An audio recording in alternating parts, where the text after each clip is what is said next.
What? We're live! No one is probably watching because I did not tell anyone we were doing this. Did you tell anybody? Nobody knows. I didn't know what is happening. If people are randomly on my channel watching, then they will see. I'm going to try to find the link so I can share it so people can join in.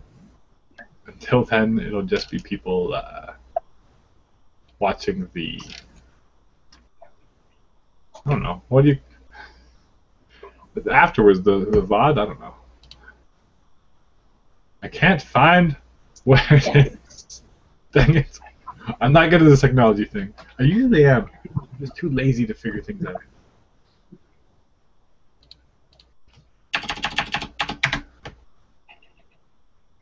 Maybe because it's my own channel. Miranda, go to my YouTube channel and try to find if it's actually going live. Okay. But in other news, I have chocolate milk. That's fantastic, Dan. I debate chugging it every week. I hold it. I'm like, should I just chug this whole thing right now? But then I know I will regret it, and then I won't have chocolate milk for later. So no. But one day, it'll happen.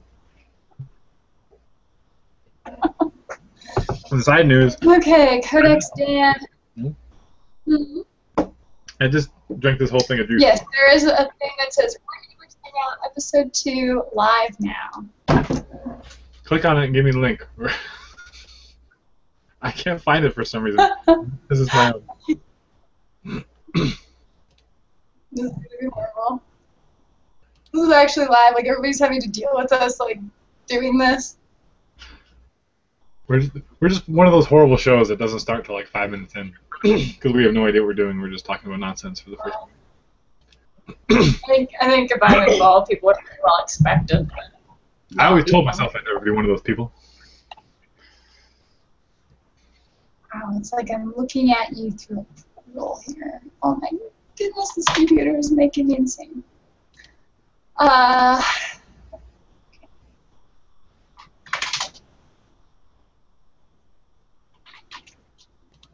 There. Aha. One poor soul is watching us now. I think that's just you.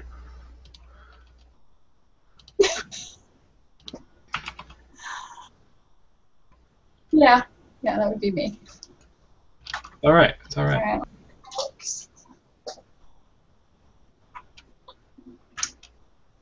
Computer's freaking out again.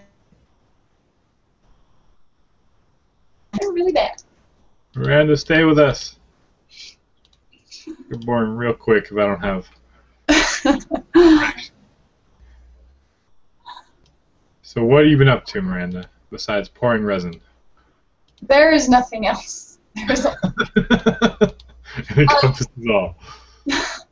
That's not true. It's mostly true, though, unfortunately. We did get our video for the assembly of our clockwork tower finally done. Nice. I went to upload it today, and my computer promptly exploded, so we're trying again a little bit after this, see how calm the computer is when it does it. So that's been a thing. Also, I'm starting on this little guy. Wait. I don't have Conquest? Yes. That's the top hemisphere of Conquest, because he's magnetized. I really should have magnetized my storm wall. He's so big and obnoxious, and whenever, well, transporting wise, because I'm just like, how do I? All right, let me show you the situation of my transporting of my huge base models. I have a GW case. They're in here right now. Right. But nope, that's my buddy's Tau army.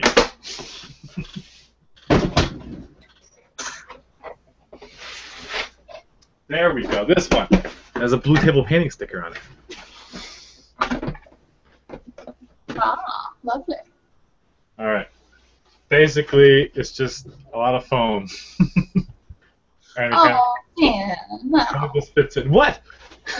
That's all I have for right now. And it fits because if I bought like the other foam that's like nice, then it wouldn't fit in this case.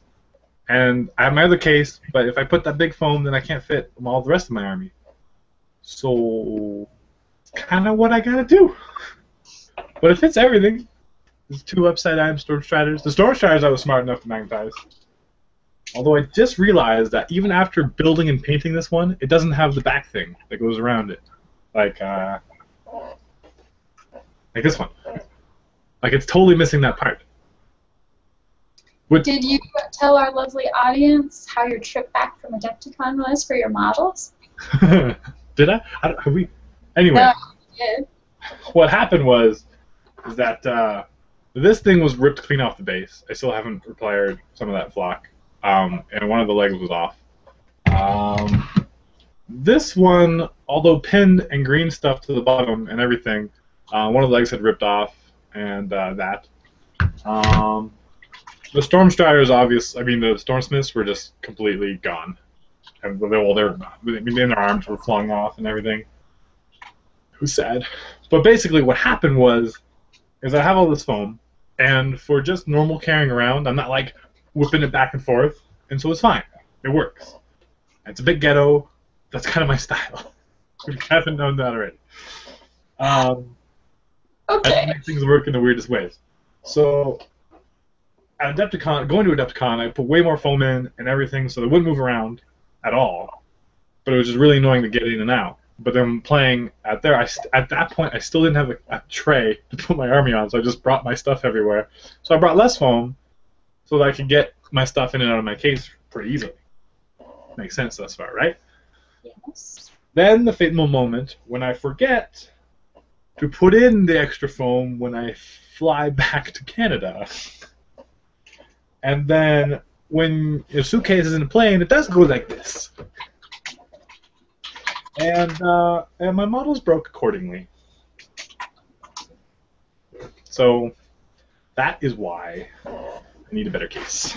Or I need a better way of doing it. Although repairing models is kind of fun. Not really. I was so depressed. I just left it. Sorry? Huh. Repairing models is fun? No. I like just building and putting stuff together. And No. There is a difference between building and repairing.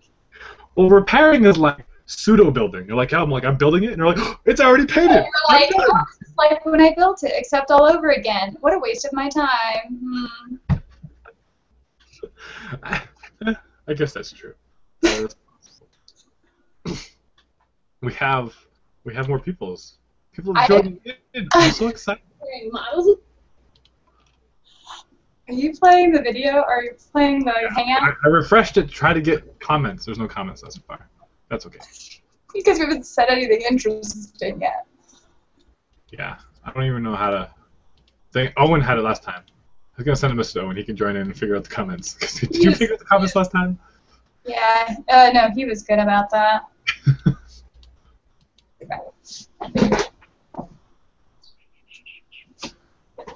But yeah.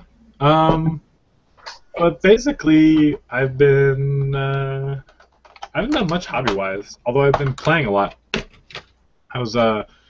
We have three hobby nights right now because everyone wants to practice for lock and load. They all don't want to do well in lock and load. And then there's the World Championships in Poland, and 5 people in the local-ish meta are playing, are on split between the 2 teams that Canada's sending. So they're pretty hardcore. You're gonna be practicing, and especially when summer hits, more so after lock and load. I think there's gonna be maybe even more than 3 gaming nights a week. So lots of opportunity to play, which is great. Wow, no, that's lovely. I wish I was getting more playtime in. Every time our game night comes up, like, I can go, or I need to work on this video. Darn it. So, we have a comment. Twisted Bishop says hi. Hello. That's wow, surprise hangout. What are you idiots doing online? Alright, so I figured out something. Well, I cut off the banner from the guy from Striker's hand. Me and Miranda were talking a little bit earlier this week about different things, and I built Striker 3 somewhat. Mainly, I built the horse put in front of my dark sweatshirt, and it's probably not very clear. But then Striker, but he has this like obnoxious banner, and so I was gonna like cut it off with the hand and everything. Then I realized that there's this tiny little swan, like this tiny little. You probably can't make that out at all. But there's a little swan, okay, and it's supposed to go on top of the banner. But if this banner, again, you probably can't tell, but it's fat, and then it gets really skinny at the top because like half the metal is missing, including the top. So there's no place to put the swan.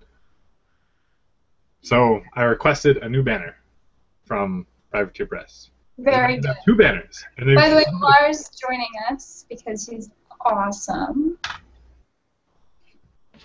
You know, this is Mars, that guy you hung out with at the Adepticon. It's a me. Wow. You're supposed to finish the sentence, Miranda. But I'm not Mario. I'm going to claim anybody else's name. That would be inconsiderate, Dan. Would it? Would it really? So yeah, I have heaps of work to go on this guy. I did get, let's see here. I have his arms mostly, sort of, kind of done. Although this one looks better. So he's just kind of getting done in piecemeal. Looking all cool. And then, like, his feet are started. So, interestingly enough, like, the most prominent part of the model, like, the top hemisphere, is what I'm doing last. So, that's not true. I totally got his gun taken care of. That was actually the first part I painted. Such a big gun. So excited. It's like a Thor from StarCraft 2. 2 turrets and 1 shot. It's twin links. Whatever. Wrong game system. Yes, indeed. So maybe we should talk about our time at the May, or my time at the May Valhalla, because you were there. Yeah. Cute. I wanted to go so bad. It was interesting. It was in a different place than the Moosehead Lodge, which is, you should probably look up the name of that place. It's Moosehead something or other. It's a really cool, like, log mansion thing that a bunch of people got to stay at last year, including me. And this year it was at more of a retreat-like area, which was good for having more room. But there did seem to be fewer games actually happening at one time. So it was cool. I got some War Machine games in with some people who recognized me, which is always exciting. And I got to fight Blindwater Congregation for the first time. So I was up against this crazy list, 50 points, against Cassius the Gravewalker, or not Cassius, whatever, the Gravewalker. Caliban. Yes. He had 6 of those Ironback Spitters in tier, so he had them under Wrong Eye, so he had a 2-point cost deduction for it. So he's like 12 points up from me as far as like just being on the board. And I ran the same Manowar list I ran against you at last Valhalla. And it ended up being this terrifying battle of watching all my Manowar get mowed over by, like, acid-spitting turtles. I was like, oh, thank goodness for scenario. I'm going to run over here because you're going to kill me. Mm-hmm. It was a lot of fun, though. Beyond that, it was a really crazy place to get to. My car got stuck, and because 2 days before we drove up there was a blizzard. In May 7th, there was a blizzard over in Utah that just coated the whole mountainside, so nobody was getting out. And so, thankfully, we were just like the last jog up to the actual parking area, and we got a ride because Sean is nice and gives people rides. So that was pretty awesome. Hey, I think we might have questions. Hopefully. Oh, and I got to play my first full-on Infinity game, which was interesting. Some of the guys who run the gaming clubs, I guess, out of Denver were showing me. What are you doing? What? I don't know. I never know. So ours misses our faces. I miss yours too. Let me see. I've never actually played a game of Infinity, but I've seen people play it. Like I've watched full games. Infinity, yeah, it's. I like Malifaux better. I thought I'd like Infinity way better, but it turns out I like Malifaux better. I want to play more Malifaux. I have to find somebody in town who actually plays it. Yeah, the one game I played, little demo game. All right, I'm gonna go down the line here because there's peeps of questions and we need to answer them. Ooh. Drasky Vanderhoff. Hello, just curious. I'm about to enter the Iron Kingdoms RPG world. I already played War Machine and Hordes on Vassal. Did you ever play Iron Kingdoms, or do you want to try it? I've played Iron Kingdoms. I played a Khadoran, ex-Khadoran sniper named Latvia, and her story was that she failed the command check, essentially. She was on the field of battle and got scared after one of her unit dudes died next to her and she bolted. So she's, kind of out for treason as far as Khador is concerned, so she just works as a merc. But she's a sniper, and I put all her points into being able to dodge and run away and be extra fast. She's a total coward. But it ended up being really fun on the combat side, but role-playing-wise, it was a little lacking. There aren't really social stats, so you have to make it all up, which is fine if you're good at that, but I know somebody made the argument for playing Pathfinder. If you are kind of like a dorky, nerdy, introverted person, but you want to play like a really extroverted person, like having actual points that help to make whatever you say convincing rather than actually role-playing it is kind of nice because we're not all like actors. So, but it's a fun game. I think the combat system is fantastic. I've actually thought about like setting up some kind of arena, where you have like 2v2 or 5v5 and just have a fight that way using those mechanics.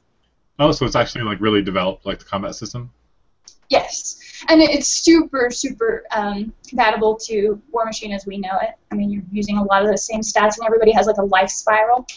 So no, that was really cool. Like, as far as those base mechanics, it doesn't really develop the role-playing side of it as much, and maybe that's just something that will develop over time. That's pretty cool. That was my really long answer to your question. I have never played Iron Kingdoms, but I've played a lot of Pathfinder. Yeah, what'd you play in Pathfinder? I was DM for a while, but before I was DM, who did I play? What was my character? You don't know who you were. Why can't I remember this? I was a. Damn. Well, first time I played Pathfinder was actually with Matt and Dave, and Matt's wife, and then Epic Duck Mike from Mixed Gaming and his sister. But I was or maybe we were playing 3.5. Oh my goodness, I was a Tiefling Warlock or something along those lines. It's been so long. But I was pretty awesome. And I had a horse. You just remember that part. You don't remember who you are or what you did, but you know you were awesome. No, I had a little horse, and every encounter we had, I always kept a skull of whatever we killed. And I had flame magic, and I just burnt off the flesh and Yeah. You have a little pseudo bag holding for your trophies. No, I just had a big bag. I could put it on my horse. No bag of holding necessary. And I was gonna make a necklace to go around my horse's neck. This is going doing different kinds of things. We killed skeletons, and that was boring because I was like, I got ahead of the skeleton. There's nothing unique about this. I know, right? But I had a horse, and I called it my horse. And that was his name, was my horse. I'm like, come on, my horse. I don't know. It seemed funny at the time. Leave me alone. All right, let me see here. I think there's another question. Miranda, after the breaking Resin situation, do you think you'll do another similar project? Yes and no. All future projects will be appropriately delegated because I'm glad that me and my partner did this in-house, but wow. Like every night, in fact, after we get off here tonight, we will be back to pouring so that we can try and get some orders out because we have to hand pour, like, total, it was over 4,000 pieces, and that doesn't include the miscasts, and they're not fast. So, yeah, the project overall was really cool. I really enjoyed it. I just feel bad that it's taking so long to get out, and so I'm just working on that all the time, and it's kind of killing my videos, and it's killing all these other aspects of my channel right now. So next time you'll have more of a system. Yeah, you'll have someone else do it. You won't get as high profits, but it'll be over with, and then you can move on to other things. Much to everybody's, I think, joy. Well, so the other thing is, like, whenever I have a project, I'm always paranoid about, like, other people falling through on me. And it's not always been unwarranted, so trying to just keep it in-house. At least I knew, even if it takes a while, it is going to get done. So that is really the focus. But anymore, we've met so many people who I would trust to help. Let's see here. Are all your, let me see, your Draftsky Vanderhoff says, Signar's black swans. I thought they were all white swans. They're golden. Yellowy. Black. Well, there's the Black 13th. Can't even help a whale. Yes.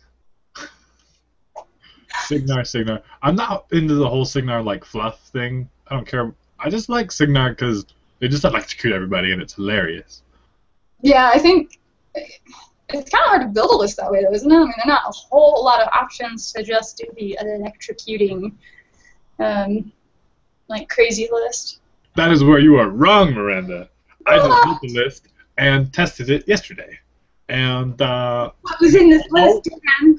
Although I rolled terribly, and Nemo was left with one box left, I took the victory because he timed out on his time turns. But I was about to do a counter assassination.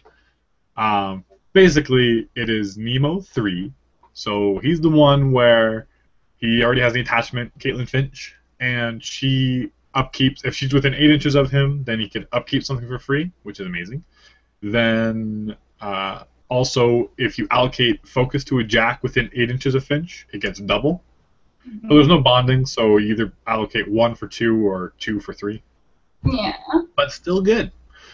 Then he also has like chain lightning and all that kind of stuff. His gun has D3 bounces, which are boostable on the bounces, and with Reinhold, he basically has a rate of fire 2, or 2 initials, and he has range control, and he can spend focus to increase his control by 1 focus per 1 inch. Anyways, so lots of crazy electrocution. His feat is all electrical damage originating from his control area, which is pretty dang big, gets boosted damage. Right. Or additional die damage, sorry. So you can boost on top of it. And so, POW 10s galore, but you can get 4 dice damage. So you can still kill heavier infantry on his feat turn. And then I have 2 Storm Striders, which are, they have 2 shots at POW 15, D3, POW 10s. Then I have 3 Stormsmiths, Storm Wall with the Storm Pod. And so if you have lots of high defense or stealth or whatever, I'm just bouncing stuff off, running up Stormsmiths or off the Storm Pod. Then I have 2 Storm Towers, which are, I think, POW 14 and D3 POW 10s. Yeah, no, those are really good. So I have 1, 2, 3, 4, 5. I have 6 POW 14, POW 15 area electrical damage. Then I have that many D3 bounces. No, plus my Cassius D3 bounces times 2. So on average, I don't know, like 15 POW 10s electrical damage every turn. That's pretty good.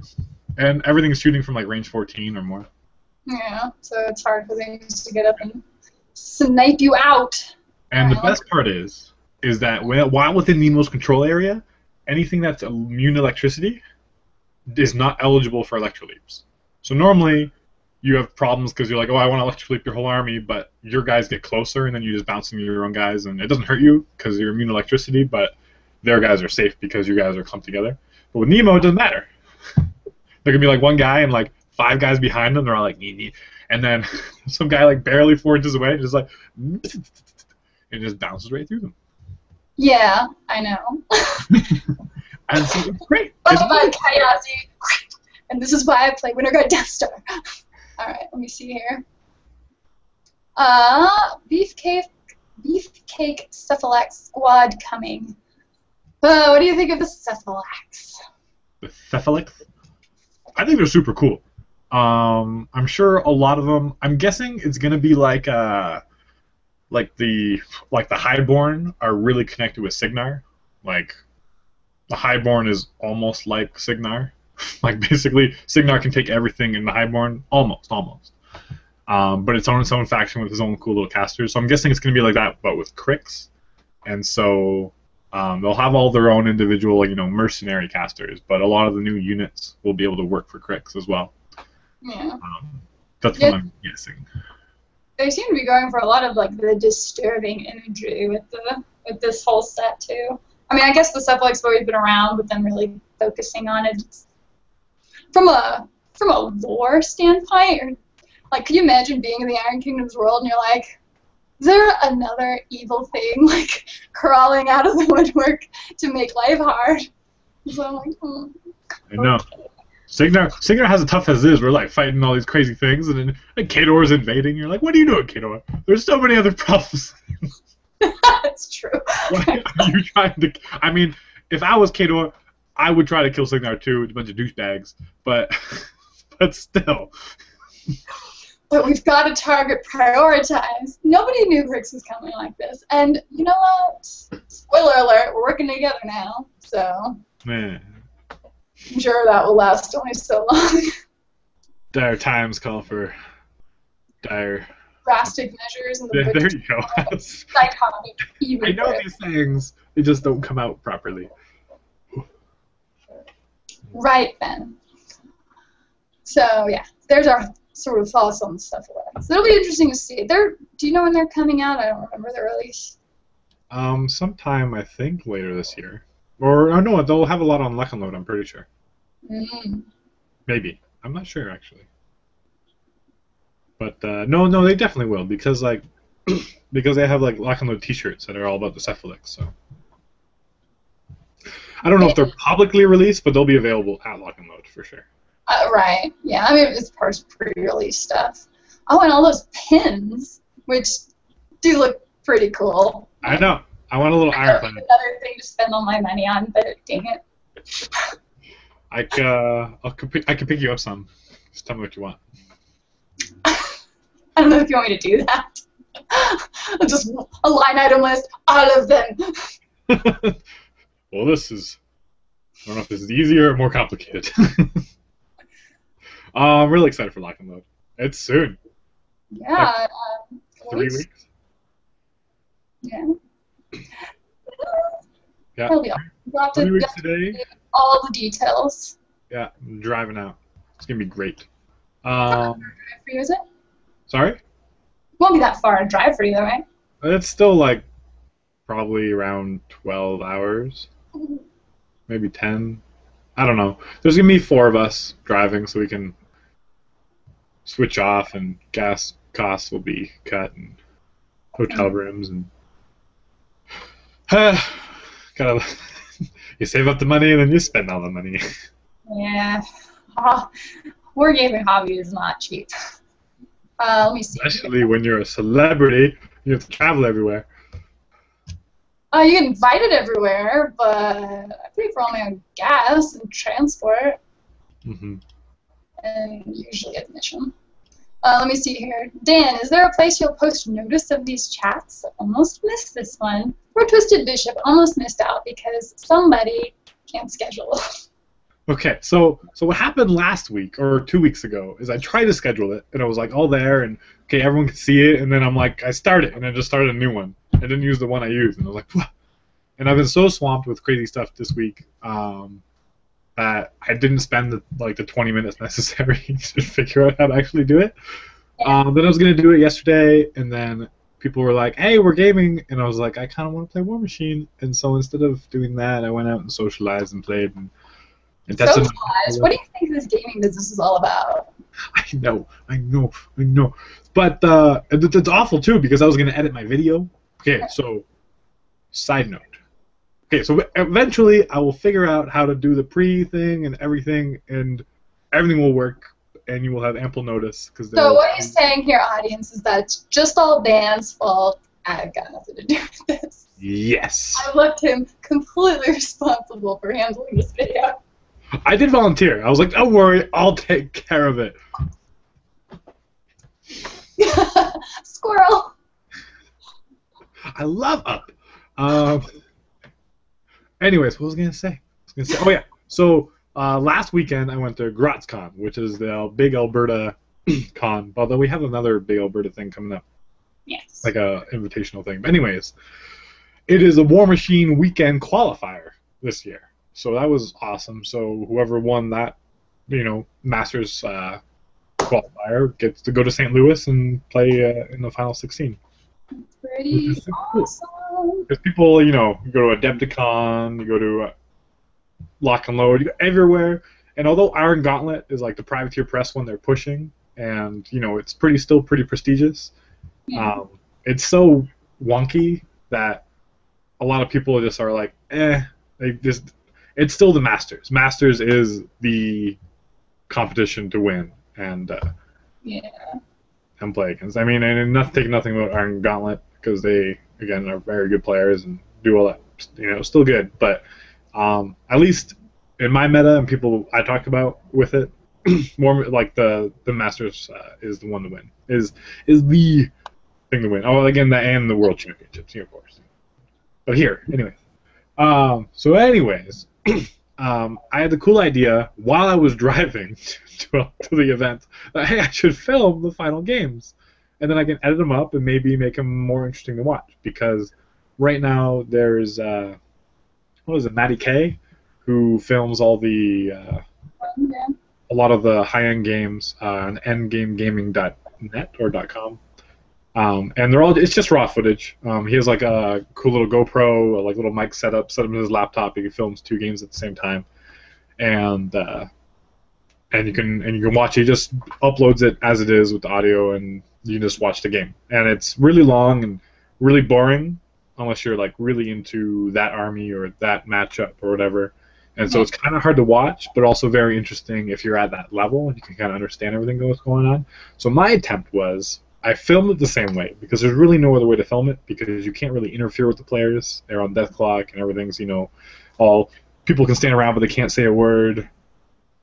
Tournament kind of setting. And so I filmed it that way, but then I watched the games. I didn't take any notes because I'm silly. But so what I've been trying to do is edit it down. So just one big clip that's 2 hours long. Freaking games went down to like the wire. There was like 10 seconds each on like each death clock at some of the games. I filmed 3 games, so the two semifinals and then the finals. So I have 3 games to edit. I'm almost done the first one. And basically I try to edit the way I normally edit my other videos. And like cutting it down, I zoom in at some points. I trying different edit styles, and so basically I'll make a little excerpt of me talking at the end. Basically, did you like this? What can I improve? Whatever. Just because I'm just experimenting, because no one's ever really tried this before. Because if you are going to cast a live game, then you kind of have the casters. But again, because War Machine is very, it's just a slower game, and it's hard to watch. There's not a lot going on. There's a lot of deliberating. Like, how many times during your team you just sit there for 5 minutes and don't move anything? Unless you're on time turns. Then you're just like, oh god. See, I think time turns, I mean, like a hardcore, would be a lot more interesting to watch or cast because it's just craziness all the time. But when you have like the high competitive... Going by super fast.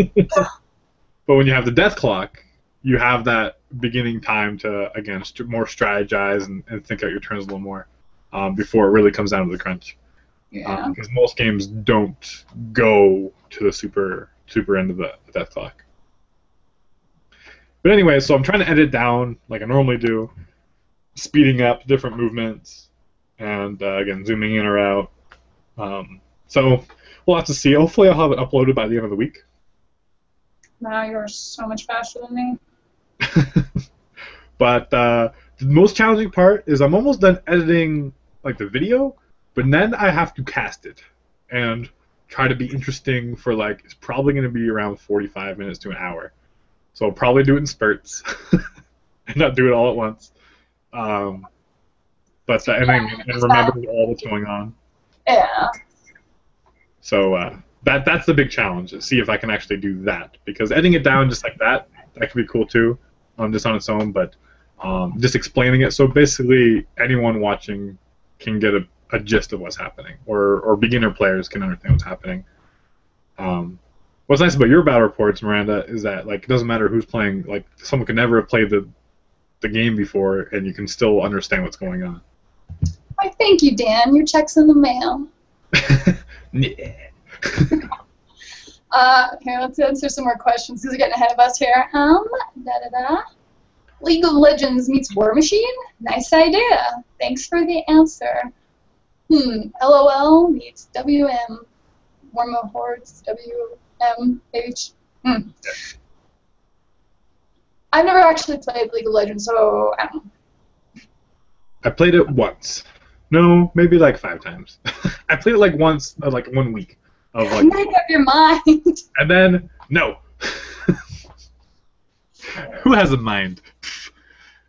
My mind's out, okay? I got hit in the head too many times. Wow, okay. Ooh, man, I'm Dan the War Boss, or War Beast. With your chocolate milk. My sustenance. It's important. Yeah. Anyways, League of Legends, I don't know, just a basic MMO. Have you ever played Dota? No. Actually, I didn't. I missed Dota. I played Dota. I hated Dota when it first came out in Warcraft 3. Like, it was a custom map, and I'm like, that's a crappy one compared to all these other custom maps.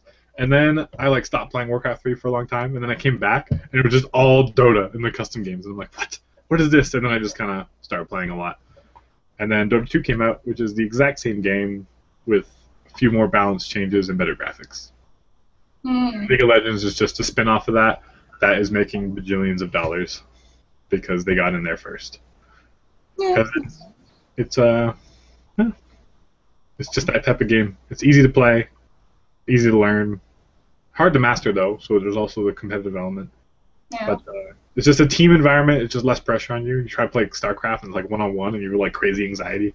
You're like, oh my goodness, I don't know. I have somebody that plays StarCraft, and it's like you are correct, like you have everything perfect, or you have failed immediately, and that seems way stressful.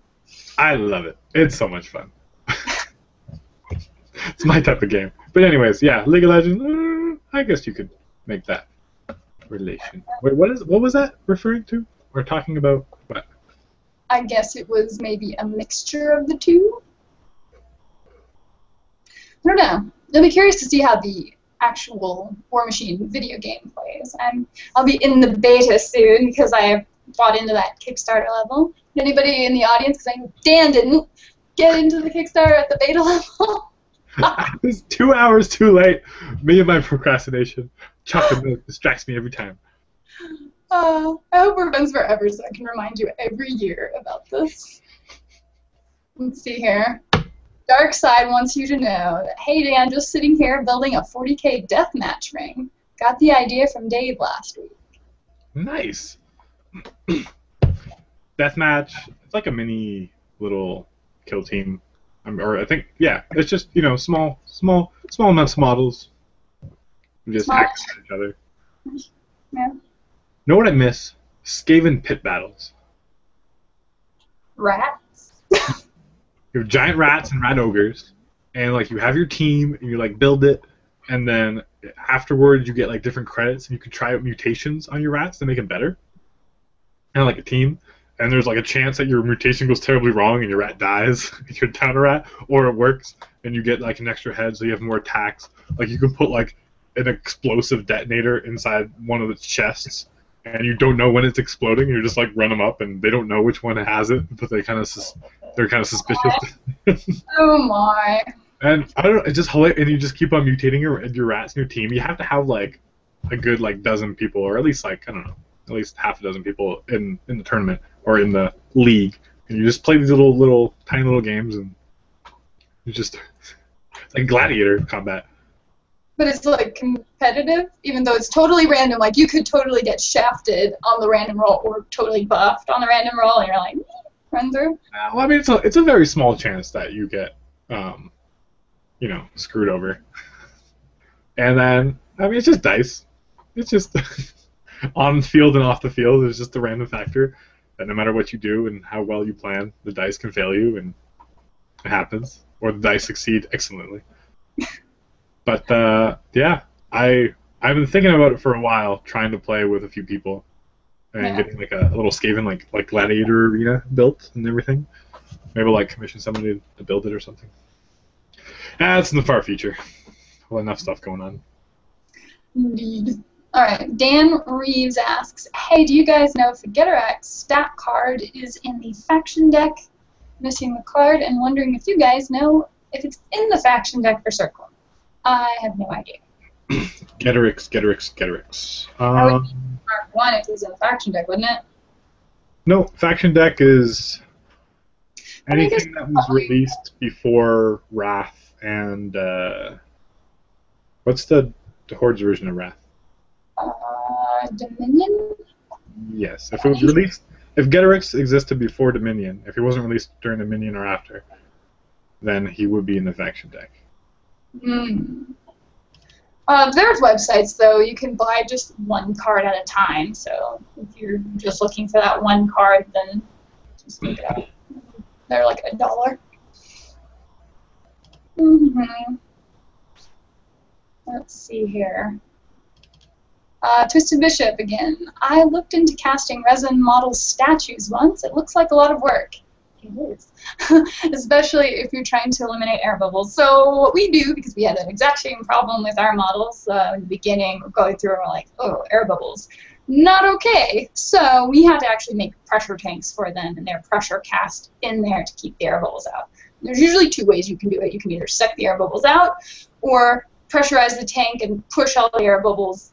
Like, I guess you compress them to nothing, so it still gets into all the corners of the mold and you don't get any air bubbles. And that's the way we had to do it because the vacuum machine would be more.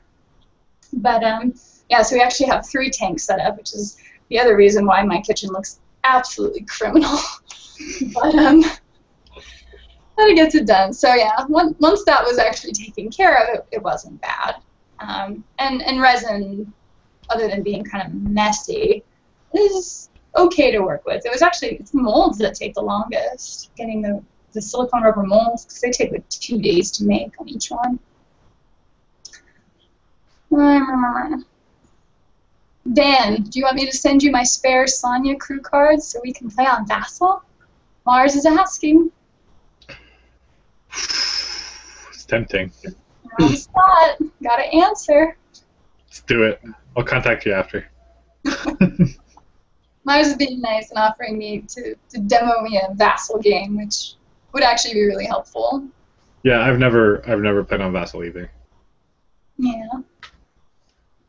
Like, I've installed it and experimented around with it a bit, but actually starting a game and doing anything with it, I have no idea.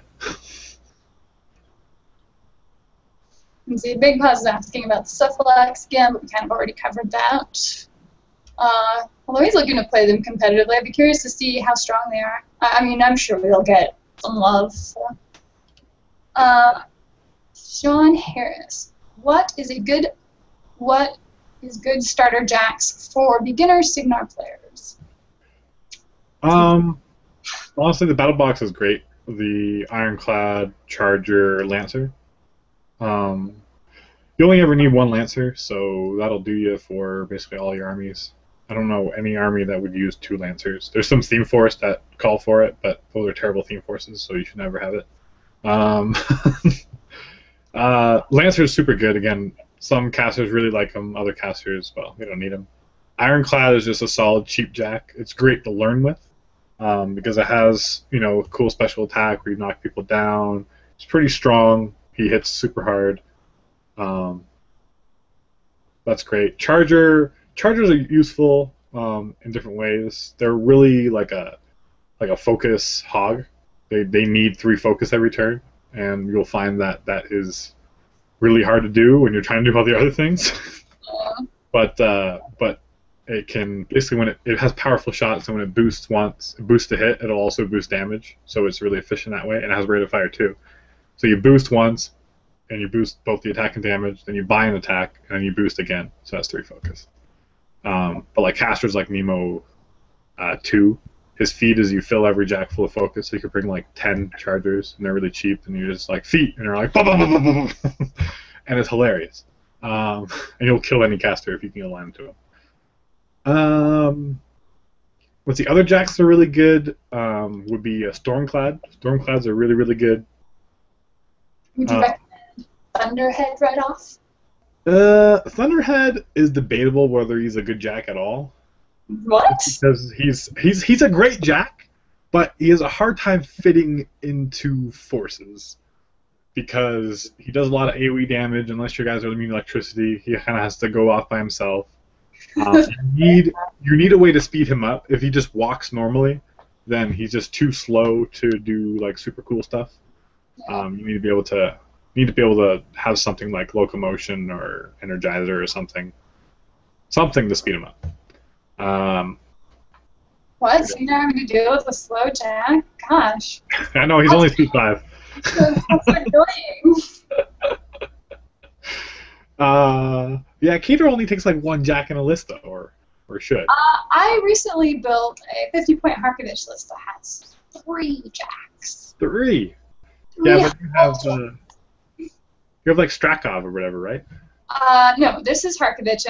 It's actually a tier 4 list. I was like, at work today, and messing around and like figuring out what would be a hopefully decent list for that. I was looking for more of an armor skew, so I don't know. We'll see.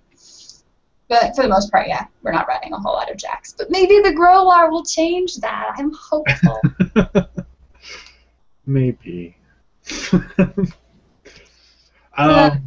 Anyways, back to Signar jacks. Yeah, Hunters are hilariously fun because they don't have to be near your Warcaster. They can be twice as far away and do everything effectively. And they just punch holes in their big, heavy guys. They only really need 1 focus. So yeah, I would get Battle Box. Ones are good, and then the Stormclad is super awesome, as well as the Hunter. And then from there, you play, you learn the style, you'll figure it out. That is my answer to you. Drasky was kind enough to list a link to old Whalen there for the pre-sale stuff, of which includes a huge, ugly blister box of bile thralls. Oh, have you seen the new plastic gators? I've only seen the old ones. Like the Gatorman Posse, the new ones. They're almost more cartoony. Like they're a lot bigger. Because basically they're all just holding their little guy, like their spears, or I don't even know what they are. But anyways, the new ones, they're a little more like animated, and the leader, he's like, it's amazing. I'm so excited. I'm totally gonna buy a box of like that is necessary because now I have Rask. So so at GrotzCon, instead of playing my Signar, I played minions, and let me tell you, it was such a great experience. I kind of felt like I was playing handicapped a little bit. Just such a crazy different play style and weirdness. But minions, I played 1 Blind Water Pact, and the other one was Stormfall Lance. Because my piggies are awesome. But I don't really have any Gators at all. I have 1 unit of Gatorman Posse that I play with my Scorn, which I don't play. People like tell me to play. Oh, excuse me. That chocolate milk is coming back up. I chug it too fast. Where was I? Oh yeah. So I borrowed like so many models. I think it was 8 different players all contributed, so I could have the armies that I wanted. I was so grateful. And it was great. It was so fun to just like play on Facebook and like texting everybody. And this was Wednesday, and the competition was on Saturday. I'm like Wednesday. I'm like, I'm not playing double pigs. I'm gonna play some Gators as well. I'm gonna play Rask. And so I was like texting everybody. I'm like, do you have this model? Do you have this model? Do you have this model?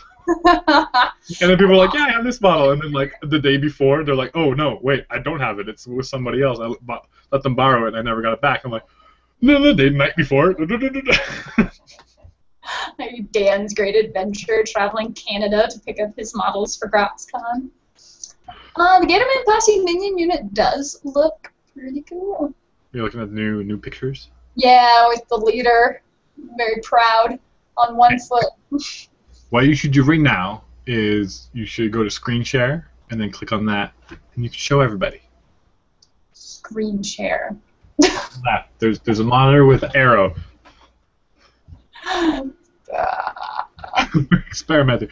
Don't make sure to close all the other windows of inappropriate things you have on your computer, though. How about if I just is that working? Oh, that works. Oh, yes. There you go. I don't know how to make it go away. Yeah. Isn't that great? Wow! I learned something. Yay! But yeah, they look so cool. They're like the gators are like got the bigger mouths. They look more like actual alligators. Yeah, no, they do. They look pretty cool. Yeah. So I played Rask and Midas, which were the new minion casters that came out. And Midas was like, I'm in love with Midas. He's hilarious. Basically, when I started playing Scorn, I went to like minions or the minion units. First of all, I was like, where's Chef? He's this big fat guy being carried around by agonizers. He's amazing. I have to play this guy. And so I got him. And then I was like, he runs minion units very well. So I started looking at all the minion units. And then I found Bone Grinders. And I fell in love with Bone Grinders because they're so cheap and so hilarious. And then I found Midas. And Midas is a Bone Grinder caster who makes Bone Grinders hilariously awesome. And so I had 5 Bone Grinder units. I just spammed them, which everyone's like, but they're so bad. But they're like, but make them so good. Well, what do they say? What's the first stat line in the models where you when you're building a list is point cost? So.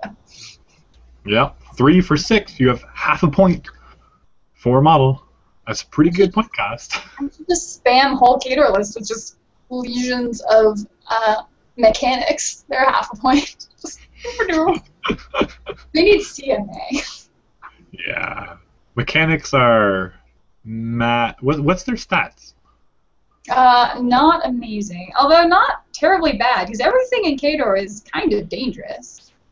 Because they're also, let me see here, battle mechanics, speed 5, mat 5, rat 4, which is fine, they don't have anything. They have a monkey wrench, and they're jack marshals. Pair 7, and of course they have the iron sentinel. What's the power on their wrench? P+ says 8. Alright, so basically Bone Grinders have those same stats, except their power strength 9. But they can't repair. No, but they have crazy magic though. They can do an arcane bolt with magic ability 6. But then if you hoard them around the middle guy, whatever, if it's in the same unit, all Bone Grinders within 1 inch of the leader gets +1 of the magic skill. So you can have 6 of them, so that's +5, so that's magic ability 11. But wait, there's more. Then Midas can curse something, and every attack from Bone Grinders against it gets +2. So all of a sudden they go back up to magic ability 13. Wait, there's more. If you cast Calamity, it gives +2 to attack and damage rolls from friendly faction models. So then you go to magic ability 15, and it's only a POW 11, but nothing can hide from the Bone Grinder. You're like, what? Your defense 20? I'll hit you on a 5. Although I do have to hit with Calamity first, so that I probably miss with that. But still, I'd still hit him on a 7, which is really good. Hitting a defense 20 model. I don't know what would be defense 20. A half a point model, yeah, that's really good. Well, it kind of requires a whole unit. But if it's like Iris behind like a wall or something, because she's defense 16. Yeah, that's a perfect example. That's defense 20. But yeah, they can do it. And they can cast Dead Beast Animus. Yeah, so they can. They're just fun. in the best way possible. And so I played Rast the first 2 games. I won. Then I played Midas in the 3rd game, so I was 2-0 with minions, which is great. And then I should have won the 3rd game, but I forgot to contest the enemy zone. It was just a super awesome game against a Scorn player. We were singing together a little bit for a time, and I don't know. Just like we just had a grand old time. And then sing with me. Sorry? Nobody ever wants to sing with me at the gaming store. You just have to win them over, Miranda, with your bubbling personality. Yeah, because that's what I'm known for. You're always so nice. I can't think of one time that we were on video and you were any kind of mean to me at all. Nothing at all. Anywhere. But then my 4th game, I played Midas again because I was like, screw this. I lost once, so I'm out of the finals, so I might as well play the caster I came here to play. So I played Midas again. It was against Rhett, and he was just massacring me, and it was just bad news bears. And he was playing Ossian, and I was like, ugh. What can I do? And basically, he was starting to win on scenario. He was starting to win. Well, there wasn't much of my army left, and so basically, what happened was there was some Mage Hunter Strike Force up front. Then behind that was Ayana and Holt and a rifleman, and behind that was Ossian. And so he killed lots of. I had like 8 Razor Boars, so I had plenty of Fury all game because when you kill the Fury, you get more. Anyways, bone tokens and stuff. I had 9 Fury with Midas, so he charges forward. He hits. He charges. He boosts to hit. Kills the Mage Hunter Strike Force. Gets line on Ayana and Holt and the rifleman. He casts Hex Blast. Boosting the hit. I hit. Kill Holt. Don't wound Ayana, but I actually roll really well and kill the rifleman. And so it opens up a little gap. And then, so I can see Ossian now, and I'm within 8 inches, so I curse him. So all friendly factions get +2. And then I calamity him. And then I feat, and I hadn't feated yet. And so I had 2 heavy beasts at this point. One I started off the game dead, the other one he killed. And so I placed, in that gap where I killed the rifleman and Holt, I placed a heavy war beast right in base to base with Ossian. And I'm like, go. And I'll also put my my Roadhog over so he can have like a 10-inch spray. But they're not allowed to be forced that turn. And they're only healed in 1 in each box, so I couldn't take a free strike or anything. It was just like perfect little space. Anyways, with Calamity up and Curse, well, Curse didn't help, but with Calamity up, he was like mat 8. And so he just started bum, bum, bum, bum, bum, and he beat down Ossian. And it was the craziest assassination ever. And no one expected it because it was Midas. I love Midas so much. I'm like out of breath and excitement about telling people about Midas. And those wonderful, wonderful things that he does. And most people are like, yeah, I know, he was pretty amazing. I wish I could turn like everything I touched to gold. And you're like, no. So this whole time, I actually had your portrait selected. So I wasn't big at all. So I was telling the story in the little box on the side. It's okay. You are much prettier than me. I think we can all agree on that. Alright, Twisted Bishop's got it right. Getting killed by Khador is probably the best possible outcome for Signar troops. What are your alternatives? Enslaved by masochists? Burned alive by zealots? Fed to werewolves or turned into a zombie with a belly full of acid who they won't even let wear pants?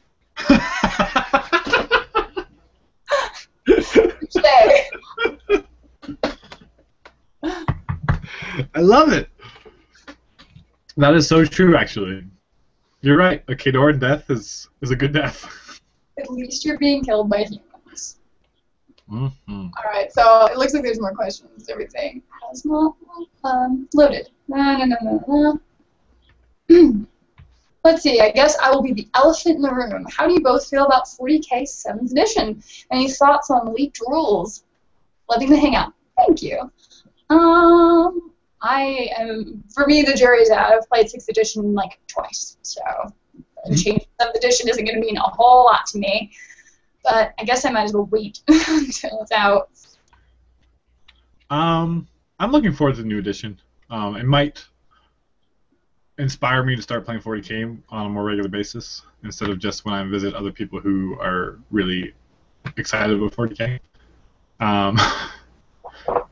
one of my friends was like, I have like $1,000 worth of orcs for you, but retail they're like $3,000, and they're all in their box brand new, and I'll sell them to you. And I'm like, that's an amazing deal, but I don't see myself playing that many orcs.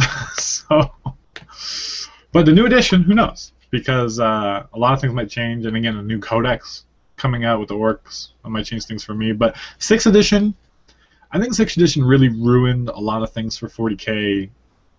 In that 40K was always fun because, despite the fact that there was a lot of shooting, melee was still like melee monsters were still the biggest and scariest things. Like there was always like those really scary like shooty things across the board, but they weren't overly strong. You could just kill them, and it wouldn't be bad. But the big melee monsters like demon princes and stuff, and I guess they still exist, but it's just not as. Well, is 6th edition where a lot of the flyers started getting a lot of. Yeah, there's flyers. There's Overwatch. The fortifications became a thing too. Or? The fortifications. So at like almost all the 40K battles, I turn around and look at the table, and both people have an Aegis defense line with their quad cannon, and they just sit their army behind that, and you just take turns shooting each other. So it gets a little boring. It's just I mean, again, there are a lot more like assaulting and moving options, and it's true, but it's just not as much as before, and that's why. Again, maybe it's just because I'm skewed because I'm playing orcs a lot, and that's all they do. They just.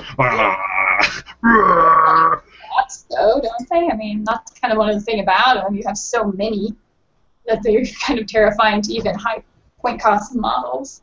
Yeah. Another thing is in 6th edition, when you shoot a unit, you remove it from the front of the unit. So it's whatever closest to the right.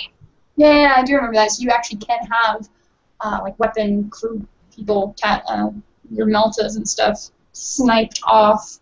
Right. So I kind of like that because it. But at the same time, you're like, I run up with 30 boys and I'm 6 inches away from you. And you're like, I shoot. And you're like, okay, now I'm 12 inches away from you because you killed all the guys. Or more likely 18 inches away. And so when you move, then it's a 12-inch charge. But before you shoot, you take the guys away at the back, and you're still close enough. And so just because you take the guys out the front, you get an extra turn of shooting, essentially, or 2 turns, because you're killing all the guys up the front. And so it really hurts more armies. Yeah. That and Fearless, when they changed Fearless rules, so it's a lot stronger now, because if you're Fearless, then you end combat and you lost combat, you're Fearless, oh well, you continue on, and nothing happens. But before, you took extra wounds, just because you're Fearless, but, you're being slaughtered so much that you're, because you're Fearless, you're stupid, and you just take more wounds. And it just helps combat. Like that good anyway. But now you can just get stuck in, and just, like, nothing much will happen. So, I mean, it was a buff to Fearless units, but I still didn't like it. Mm. And then also, if you have a bunch of elite guys, and they go in and do so many attacks at high initiative that you kill everything in base to base, and again, it's closest first, so it kind of pulls everyone away, then everyone else around it, they can pile in 3 inches to attack, but when they pile in 3 inches, if no one's in base to base with anybody, then no one can attack. So it's possible to charge in, kill a bunch of guys, and the other people don't even get to attack back. Well, especially when charging has like a random charge distance. Also, the random charge distance I don't like. Like, it has a spicy penalty. I'm going to be doing rolling, like, because it's 2 dice and you pick the highest of the 2 or something like that. Nope, you just roll 2 dice and that's it. If it's through rough terrain, you roll 3 dice and pick the lowest 2. Oh, maybe that's what I was doing. Either way, my sister's charged 3 inches. It was awful. You're just like, you were 4 inches away. I failed. No. My expensive Seraphim unit charged 3 inches. It was so sad. So, again, all this stuff, it sounds cool on paper. You're like, oh, yeah, that makes it, like, more realistic. But more realistic isn't what you want in a game. It's more fun. That you want. When you're running around playing, like, space nuns and wielding magic, not realistic enough? Yeah, I agree. Whoa. Don't kill my dreams. Why did you invite me on here if not for that, Dan? That's true. I like to be crushed. So, where were we? So anyway, 6th edition has a lot of flaws, I think, and hopefully 7th edition will address a lot of that. Again, there's also the rumors that they're just going to make it more and more like fantasy, and fantasy's become more and more like 40k. That's already happening, and so they're going to just meld into one rule book for both. Yeah. I don't know. It's just, again, we talk about War Machine for a reason, because when we play it, I feel passionate about it, feel great after the play, and there's just like good feeling around when you play. When you play 40k, it's just very, hey, let's have some fun one night. And you can't really get serious about it. I think you it's get serious with the hobby, though. Game. Sorry? I think it's a perfectly fun game to play. But yeah, you can't really like fret the rules too much. At least I can't. I'm like, you can do what? I hate fighting Tyranids. I hate bugs. They are so evil. Even when I was doing the combat patrol game against them, they're like, and here's my warriors that have 3 wounds each, and they almost like sanguinary bond, like you have to kill all of them pretty much because the wounds can be transferred among each other. I'm like, yeah, I've got nothing like that. I had an immolator I rolled up. He had this model, and I don't remember the name of it, but it was this 2 model unit, and it was able to shoot without needing line of sight at all, and it immediately immobilized. Those, what are they called? But yeah, they're annoying. That's why when I play 40k now, I just bring weird boys. I'm like, I'm a weird boy. I don't even bring a warp head upgrade. I'm just like, roll the random, I'm teleporting across the board. I'm going to deep strike mishap. But it could be hilariously awesome. And I have so much fun playing 40k still. Don't get me wrong. Like, I love 40k art, the 40k universe. It's just all amazing. It's just, right now it's hard to get motivated to play. And surprisingly enough, in my local gaming group, like gaming store, there's not a lot of 40k players. Like, people are struggling to find people to play 40k with. It's just coming into like small groups of like, friends who just play at their own house or whatever, not the game store so much. Yeah, it's pretty healthy here still. Alrighty, we've got more people.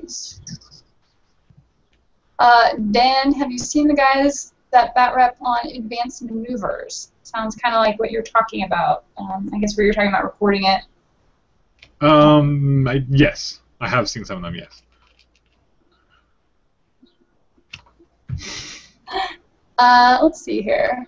Have they said they're doing the tactics beta soon? Yes, it's actually going to be at the end of the month, just to ship. The beta should be releasing. We should be getting an announcement pretty soon, but as I understand it, should be right around the end of the month, something like that.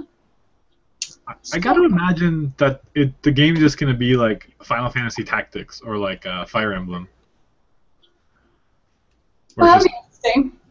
So it's just like turn-based. It looks like that's what it was. It's like you have your guys that all activate, so you choose which one's activated, then you go do your thing. Yeah, it kind of looks like it's changed a bit from what some of the original concepts of it were, because it almost seemed like a sandbox originally, and now with the multiplayer aspect, I guess it would have to be turn-based, because real-time would be very difficult. I would be interested in that though, like real base, like you got to control all your jacks and tell them to do things, and you like. No way, that sounds.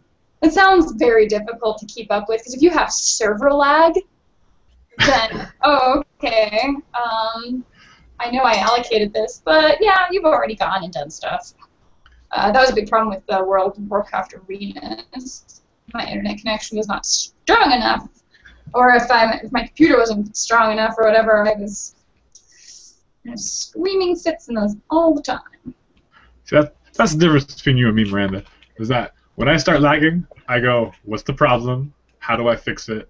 And then then it's fixed. I'm like, all right, I need better bandwidth. I'm upgrading my internet plan. I'll pay the extra $10 a month or $20 a month. It's like, oh, my computer sucks. Oh, get a new video card. Get a new computer. Gonna play this right. Because I don't know, the competitive element. If it starts lagging, I am a pretty calm guy. Well, not calm, but peaceful guy. Yes, you're a pretty passive-ish guy. Yeah, I'm not gonna go pick a fight. If someone's picking a fight with me, I'll probably weasel my way out of it with my charming personality, instead of actually fighting. So, but when there's lag, when I'm like playing a competitive game and there's lag, you do not want to be in the same room. I can't stand it. So for me, like, if I were to upgrade my internet, literally I've been told by the internet provider here, like, no, you're not going to get any better bandwidth unless you specifically purchase like a T1 or wait for fiber optic to come on through here. Because where we are next to the mountains, just the whatever networking up here is not that strong. And they're like, yeah, we're not going to change that. Thanks. That is unfortunate. You should move. I would move. Hard with mortgage, but thanks for the advice. No problem. I'm there for you, Miranda. All right. The Deblet, if I'm saying that right, is asking you for a vlog, Dan. Well, I just finished my chocolate milk. Let's let it sit for a while. I see how it goes from there. We'll get back to you. All right, quick question for you guys. This was like months ago. Matt, quick question for you guys. I'm having some problems with the Privateer Press online store. I don't live near their stores. Since I can't order boxes of models or sets, from what I can tell, I can only buy the parts or one of the starter sets, or I can actually buy the packs of models and complete war beasts. Well, technically it should be your friendly local gaming store. Failing that, scour the internet. And everybody has their favorites.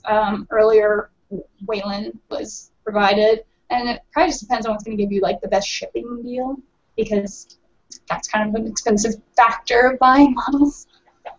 The only reason I would use the Privateer Press store would be for limited edition models or like upgrade kits. Like you were saying, that's the only thing you could find. That's like the only really use for the online store. I mean, you can buy everything. I don't know why you're having problems finding them. But it's cheaper to buy from other stores. You get discounts. You can find them online. And if you order enough, it's free shipping, or it'll be equal shipping what Privateer Press would cost. I go to events, and so I can find all those things at the events. So I've never actually had to order anything from Privateer Press directly. But that's the only reason I would look into it, is for those, like, if for example Signar has like the Storm Guard and there's the upgrade to Silverline. And right, those are only available through the Privateer Press store. Right, or there's like, I think the Black Dragons as well, for the Iron Fang Pikeman. Their upgrade kit might be only available that way too. I'm not sure on that one, but I would be surprised. Yeah, little things like that. And so again, if you go to a Privateer Press sponsored event, they'll have those kind of things there, or you order online. But otherwise, if you're ordering stuff online, yeah, there's definitely better websites. And for some reason, nothing's coming to mind right now, just because I buy mostly from my local gaming store. Yeah, and if you have a cool gaming store that's local, I mean, you can always order stuff through them, and just, I mean, for me, the biggest factor is like how long is it going to take. But apparently, most game stores don't actually take as long as what I've dealt with, so you might be able to just do it that way fine. And I think a lot of them are even offering discounts to keep business in the store rather than going online. Yep. There's your official answer from us random people.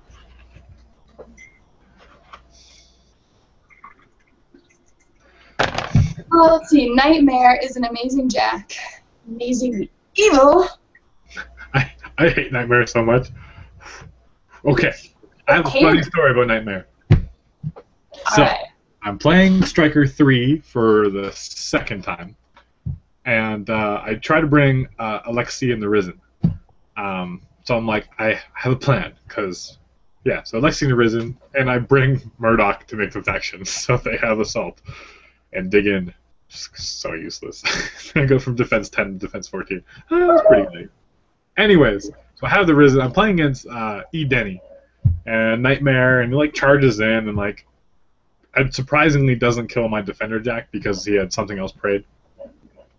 But I think it was E. Denny's tier, so she had all her upkeeps on at the beginning of the game. It's really annoying. All these three offensive upkeeps that start on your army in your deployment zone. Blech. But anyway, so Pursuit, I think she has. Anyway, so I accidentally moved things, and then Nightmare came out, and I was like, uh-oh. So Nightmare's there, and then she feats, and I'm like, I can't do anything at all. But I'm like, wait. Alexia can bring back 4 guys that he killed, and they're not affected by the feat.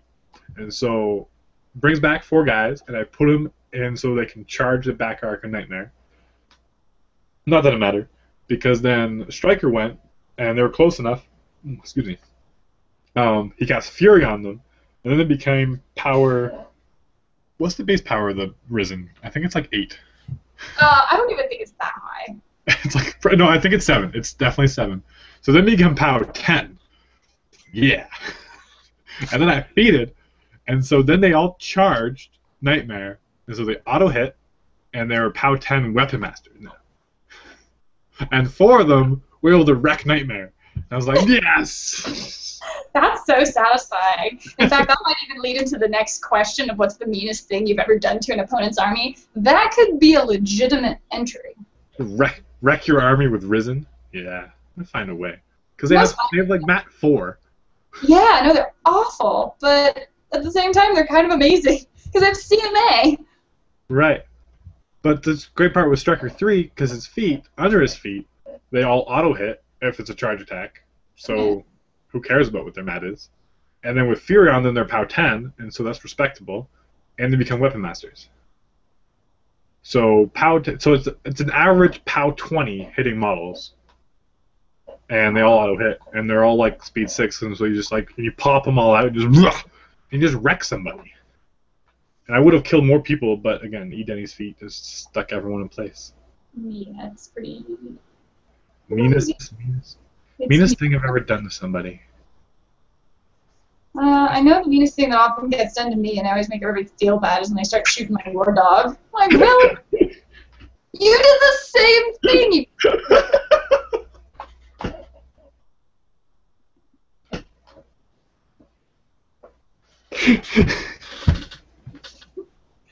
So, yeah. I hate when people shoot my dog. I hate that dog. I hate that dog so much. I'm not the biggest fan of dogs in general. I've always was very nervous around dogs, and a lot of friends growing up had very big and dangerous dogs that my mom was always super paranoid about. And so I didn't think that helped either, because we're like over at people's houses, and my mom's like, stay away from the dog, stay away from the dog. I'm just like terrified. I'm like, what is it gonna do? I don't know. So I grew up with this like crazy fear of dogs, just because like that's just what was ingrained in my head. Yeah. And cats, they can be aggressive, but they're pretty passive, even if you're around them. Worst they can do is claw at you a little bit, little drops of blood, nothing big. Except for disease, because they actually spread more disease. Well, if it's like a household cat. That's right, fever. I don't know. And I just watched a YouTube video of this, it's like security footage from like someone's house, and this dog is just like walking up the street, and all of a sudden it like looks at some kid on a tricycle, like underneath the car, and like runs around and like jumps at the kid and like tears at his leg and rips him off the tricycle, and you're just like, oh my goodness, oh, what is happening? And this cat runs out and like beats the dog off, and then chases the dog away. The cat's all like, And the cat is amazing. Wow, that is pretty impressive, because cats don't really care. Yeah, it's true, but it's defending his little kid. And then the kid had to get stitches, and it was still a pretty bad bite. No, and that's always unfortunate, because, there's kind of like horrible owner out there who's like proud that they have this vicious animal. Right. But anyways, the war dog has ruined my day. No, okay, it was like first month of me playing this game. Like 2 years ago, I was playing against another female Khador player, actually. And she was quite new too, but the way it happened is flags disappeared, and the way the board was set up, there was an obstruction blocking one of the flags, so she just had like a jack over there, and I'm like, I can't get to it. This is really bad board planning, but I didn't know until too late because I was so new. So I never let that happen again. But anyway, so she was just winning, and I was like, ugh. So I started dominating my flag, just like to catch up, and everything was okay. And then the only way she could win is if she got a model in to contest my flag, and then she won. Otherwise, it was looking a little bad for her, because I had like long gunners picking off most of her crap and everything. So anyways, here we are. She's got nothing. I set all my guys out with reach and everything. I'm just like, okay, you can't get through. And she's like, activate the war dog. And he runs 14. He's just like, whoop, whoop, whoop, whoop, whoop, whoop. And he fits, and just barely within 4 inches. I'm like, no! And I lost the game. And that is when the hatred of the war dog began. Oh, that's so good. I was like, what a jerk! What an amazing animal. I was so happy to realize my faction had a dog.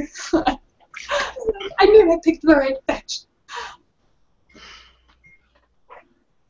But yeah, dog, he's cool because like he can like countercharge and like kill something and like come back and like guard the owner. It's a really cool model with really cool rules and good rules. But I make it my objective to kill it every turn. Yeah, including activating twice. I recall. That's the problem with getting video, like stuff on camera. Is obviously like all your little mistakes or big mistakes are really apparent. You cannot hide anything. It's true, and they record slow enough that you can kind of forget what you've activated. Mm-hmm. So, let's see, Dan, are you looking forward to the new Orc Codex? Yeah, I think I kind of sort of answered that before, but yes, very much so. I am setting aside money right now because I know they'll be hugely expensive with crazy models, but I'm definitely going to have to buy some. I wonder if it'll all be electronic download now. For the codex? Mm-hmm. Or if they'll still do books. I mean, I guess there's money in it. Probably have both. Well, right now they have both, but they cost the same, so you feel legit. Really big ripoff to buy the electronic version. Because people are like, you could buy this book for $30 or buy the PDF for $5. They treat it like textbooks. And then GW's like, you can buy the codex for $80 or the PDF for $80. And everyone's like, what? Ferrum disagrees with you, she says, or he says, nope, sorry, Dan. 40K is on Sundays. Lots of players, as many or more than I've seen for War Machine. At the... I don't know where. At the Century Box? Maybe. Do you go on Sundays? I really don't make it out to the gaming store on Sundays. Mm. And it's officially Monday night, I think, at the club, and that's what. But I guess people don't play. I guess they play Sundays. So there you go. So maybe I'll have to come in one Sunday and play some 40K. I'm super rusty. But that might help me adjust to 7th edition. Maybe. Puppy Hater 1, who has a matching logo, which is pretty cool. I have to check his channel out. Have any of you guys fought Convergence? I have. I've actually done really well against Convergence so far. I mean, it's still a new faction, so whoever I was fighting is still getting used to it, I'm sure. But what kind of Convergence army was it? I was in Aurora. I think both times I've fought Aurora. Yeah, actually, I don't think I've ever fought anything other than Aurora. I know somebody got the Iron Mother Directrix or whatever recently, but I haven't fought against her yet. So Aurora, I at least know how to handle. Yeah, Aurora, she can be really nasty, but I don't know. I've been recently trying to fight against Lucant, and he's really nasty. His feat is everyone auto repairs when they try to repair, and they have a lot of repair rolls, so that's really nice. Yeah. And everyone gets +4 armor, so it's almost like a striker feat. So +4 armor is just like I can do a little bit of damage to some of your models. But then they can bring their heavy infantry on medium bases, and they have a lot of boxes. And then what's released recently is what's it called? But basically, it can like bring one of them back almost every turn. Oh wow! So like you're slowly eating through them, and he's just like. Yeah, he gets like not soul tokens, but like scrap tokens or something, and you can spend like 3 of them to make a medium base, or 1 of them for a small base, and depending on things dying. So it's kind of like a recursive list. Yeah. Just hard to grind against, and then Lucant feats and gets +3 armor or +4 armor, and so it's a really grindy. And so Signar always has a hard time dealing with super heavy armor, and so that's really annoying to play against. It's really effective. But yeah. Do they typically handle like rough terrain and everything really well? I don't know how much Pathfinder is in that army. I'm not sure either. I think they have a little bit of Pathfinder, but in general, I don't think they like rough terrain overly much. Mm. It's really fun when they spam all the little droids. That's what I call them. It's little floaty droids, and they just they go in and they have like the ones that countercharge and explode, and the ones that just flare, and so they just shoot little. They just go up and just like shoot little flare things, and they always miss, but it's AoE 3, and if it touches you, it's a -2 defense, and all of a sudden they just shooting convergence actually is very viable as well, with all those little flare bots. Typically had all right luck with that. The other thing is too, when I'm fighting like anything, because I've fought hordes so much that you don't ever go up against a war beast or whatever and not intend to one-round it. Right. So it makes it reduce the recursion of like, oh, it auto repairs. It's like, no. If I didn't kill it this turn, I know it's 100% functional. It's a good way to play. It just because just like a limping along Warjack, convergence has a lot of ways to repair it, and so it's fully functional again. It's convergence is the most like version of like a horde's war machine kind of thing, where their warjacks are pretty nasty, and even if you wound them a lot, they'll get repaired and be fully functional and deal a lot of damage still. Because like that's the most annoying thing when you play hordes. You're like, he's on one box. You're like, I can't roll last a few little. Oh, he's not dead. I've saved my snipers for that exact purpose. Just get the 1 point off. Let's see here. Matt Rondell. Thanks very much for your reply.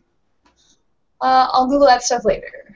I had trouble finding anything because I live in a town of around 4,800 people and there's next to nothing involving wargaming. Aww.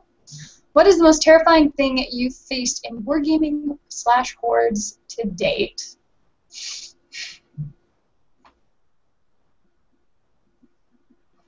Terrifying. I'm automatically going to probably something Crix, like do evil or something, but yeah, any Gatsby 2 list. He has no bad matchups. He just plays really well and kills a lot of things.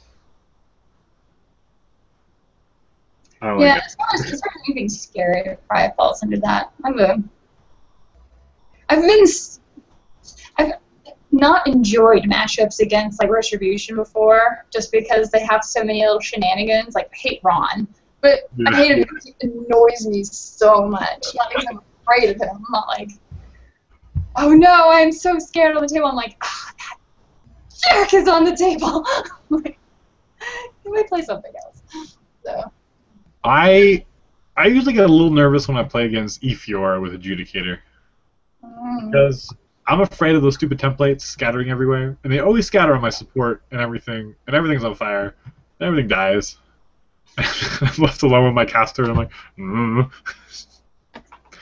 Bile throws are really scary to see on there too, because they just run up and they're like, bye-bye, I don't know what you paid for that infantry, but they're gone now. Unless you're running something that's immune to corrosion, like Folk Commandos. And then you're already kind of at a disadvantage anyway. So. I was like, those guys exist? What? No, they're not as bad as like Cossite Woodsmen, but they're not like, I don't know, they just don't hit hard enough to make it worth the 5.8 cost. Yeah, I was always curious with War Machine, like Privateer Press. It's like they make a really balanced game and everything, but there's still the GIMP units in each faction. There's like those units where it's just, if I really tried, I could kind of make them kind of effective, but for the most part, these guys are just useless. Well, other things I can bring instead. But there's like the real life cost of, geez, do I want to buy, assemble, paint, and then like try to figure out the way this army works. Right. This unit works. So that becomes terribly frustrating. Would it be worth fielding the old hag of Khador? Witch. It's not a hag. She's a hag. Also, Okay. what caster should I get? I'm not really competitive, but I want a good game. You know, I brought the old Witch of Khador and Scrapjack to the hardcore tournament here at Adepticon, and she was all right. Other than kind of having trouble on the armor cracking side, she has a ton of tools. It's super fun to play her, in my opinion, because it's the only arc node you're going to get in Khador. She has the ability, like her and her battle group, to just see through clouds and forests. So anybody trying to pull shenanigans through there, you're like, I don't care, bombard, or whatever. She's got gallows, so she can pull things toward her. She's like the most manipulative caster. So I find that really fun, and she's kind of the only one in Khador that plays that way. So. And her feat is incredibly debilitating. It's really good against infantry spam, true, because it's anything within her control radius of 14 inches. If they advance and their movement while still within her command radius, they take a power 14 damage roll, and they can't run, charge, or give orders, or make special attacks or something like that. So it's very, very denial-based. And most everything, if you're on the edge, they'll walk out, but you can always run up on a control zone, feat, and kind of sit there all happy with yourself for a turn. And then you have that unseen path to disappear. You and Scrapjack can pull some crazy maneuvers back. Like, she has a cool spell called Avatar Slaughter, which increases the attack rolls by 2. And if you kill a model, you can immediately you can move 2 inches and make another attack. I think it's 2 inches, maybe I think it's an inch. Either way, I've taken Scrapjack and just completely mowed down an entire unit of Satixis raiders, and then just boom, unseen path back.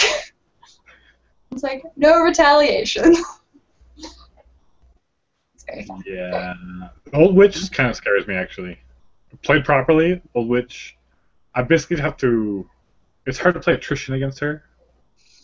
Yeah, she's certainly focused on attrition, but Electroleaps do got her. Yeah, I usually kill her. It's like, well, Old Witch, it's time to die. I can't allow you to live anymore. And yeah. But if she takes after she takes the first bit of damage for that turn, Scrapjack gets +2 speed and another +2 attack. So if he already has Avatar Slaughter up, he can charge like a bullet up the board. So, wow. He's really, I adore Scrapjack. He's so jinkety. But yeah, she gives the most options. She is not like a straightforward caster at all, because initially playing her, like, these stats aren't great. She doesn't support infantry a whole heck of a lot, so you really need infantry that supports themselves. Kayazi, Winterguard Death Star does alright, although Winterguard Death Star is so much better with Iron Flesh. So, yeah, so there's that. Oh, and her tier is awful. I was looking over tier lists last night when I was building Harkovich. I was like, why? Why would you require? It was like, you require two units of Cossite Woodsmen. Really? That's so funny. Why would you require this? So, yeah. So there's my overly long answer to that question. Let me see if there's any new comments. We're running out of stuff to talk about, Dan. Okay, it's been an hour.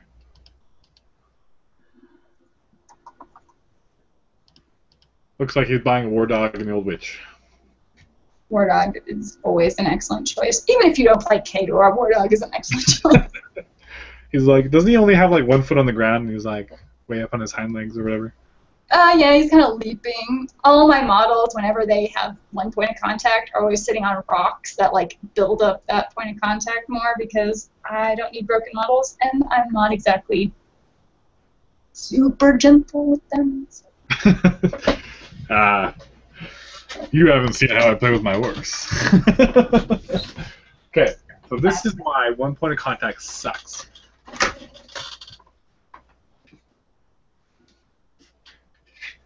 So my lances, they're expensive models, they're all these little pieces, and they take forever to build, and then the leader is on his foot like this. Yep. And so he's like this, and then he gets bent a little bit, and you're like, oh, you bend it back because it's cool. Then you don't want him like leaning on the ground like that, and it just bends, and it bends, and then it's no good. And now I have no idea, because it's so small, how I'm gonna actually connect him back and make him secure. I kind of have to build something like, again, a rock or something up on the other part of the base to support him, because it'll just happen again. You just put one of those jumping posts, those dressage jumping posts that horses and show ponies and stuff like jump over with the poles. Just make them look like they're out on the... War horses are no show ponies. Yeah, they are. I got nothing.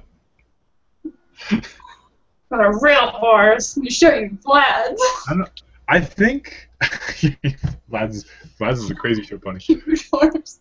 I think I like the Signar heavy cav the best out of any other cav. With all the more recent cav being released, there's some contenders, but I don't know, they look just so cool. Look at that. No, they have a really good aesthetic to them. That's true. I like them. I didn't even paint this guy's face. He's still blue. Look at that. Man, I even played in a tournament with this. Whoops. Well, what is it, a 3-color rule or fully painted is a rule? I did not play on the hardcore, but I like my models to be fully painted in a tournament, except for last weekend when I borrowed everyone else's models. They're hodgepodge, like things that aren't even marked right for their 180. Oh yeah, well they're mostly all marked, but there's just all these different paint schemes. Okay, I can see that. I like it. It was hilarious. Brought me back to my orc days. Where everything just looked ragged. So much fun. So much fun. I love War Machine so much. Especially the tournament scene. It's just... You know, I agree.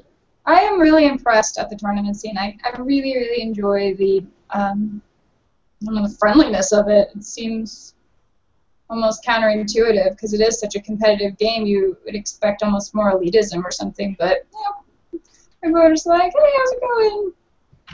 Want to practice? No, this is my tournament list, but, you know, whatever. All right. That's what I was doing. I played like 3 games before hardcore started, and I was like, I'm just using my list because I don't want to have to change mindsets on it. And they're like, yeah, I'm doing the same thing. Cool. So, no, everybody was really awesome. So I agree. I enjoyed the tournament scene very much for that. He's good. Hi, Miranda. How much longer do we want to do this? It's getting dark out. I'll have to start firing up those pressure pots pretty soon. But I also need to talk to you a little after this. So. You're in trouble, mister. No, I'm in trouble? No, not at all. But... You made me nervous. I think everybody's nervous. That was the other funny thing in Adepticon. Everybody's like, so much friendlier than I thought you'd be. I love the whole, like, people on the internet versus people in person, like, thing, where it's like, for example, like, Andy from Chilling Wargamers, like, I thought he was, like, this scrawny little nerd, and he's totally my size. Oh, he's tall, yeah. Like, he's tall. People think I'm a scrawny little nerd. Yeah. Not so much. I'm a big man. Anyways, so, but it's just really interesting. Or I was talking to this one guy, friend of the family, on Skype a lot, and he's from Utah. And I was actually able to visit with him right before Valhalla last year in October. And I went and saw him, and he's like this skinny little guy. But like when on my talks with him on on Skype, he just seemed like, you know, a bigger guy, whatever. But he's just like this tiny little man. I'm like, I could just snap you in two. You're so small. You know what I mean. I do. Oasis Rising is totally that way for me. I was like, wow, you're so little. Let me see, people. Woohoo, made it, everyone. Welcome, David. Let's roll it. What else can we talk about? Hello, Wargamers. I am interested in getting into War Machine, but I am tight on money. So could you estimate how much a decent-sized army costs? Ooh. It depends on the army. Find a game store who will sell you their used army if you're going on the cheap. But definitely look for some kind of used models if you're looking to save some money. There's definitely lots of them out there. People like to switch factions and different things. It's definitely going to cost less than $40K, but as a hobby in general, it costs about the same as 40K. It costs easily the same as 40K, other than the books. The books are just cheaper, but like having two 50-point lists for, say, a tournament is the same as having a 2,500-point list with GW. And you don't need the faction rulebook other than fluff and tier lists, but you can find all the tier lists online, and War Room. And so, how much does War Room cost? If you do all of them together, it's $60, I think, right, for everything. And then it's like $7 on an individual faction level. And if you buy any one of them, then they'll give you access to the reference stuff, the rules, which is nice because every time they have an errata, it just updates and you don't have to remember there's an errata. Right, so you can either buy a physical rulebook for like $30, like a soft cover, it's not too bad. Or again, if you have a nice tablet or phone, buy War Room and just get your faction for like $10 less. Then you can have the whole rulebook and all that. Yeah. So I mean, getting started isn't bad. You can always go in with somebody on a two-player battle box or whatever. If there's a faction in there that you're interested in, you get the choice of Khador, Menoth, Circle, or Voros. Circle and Legion, right? Yeah. They're not useless, but the War Machine units that you get with the battle box are kind of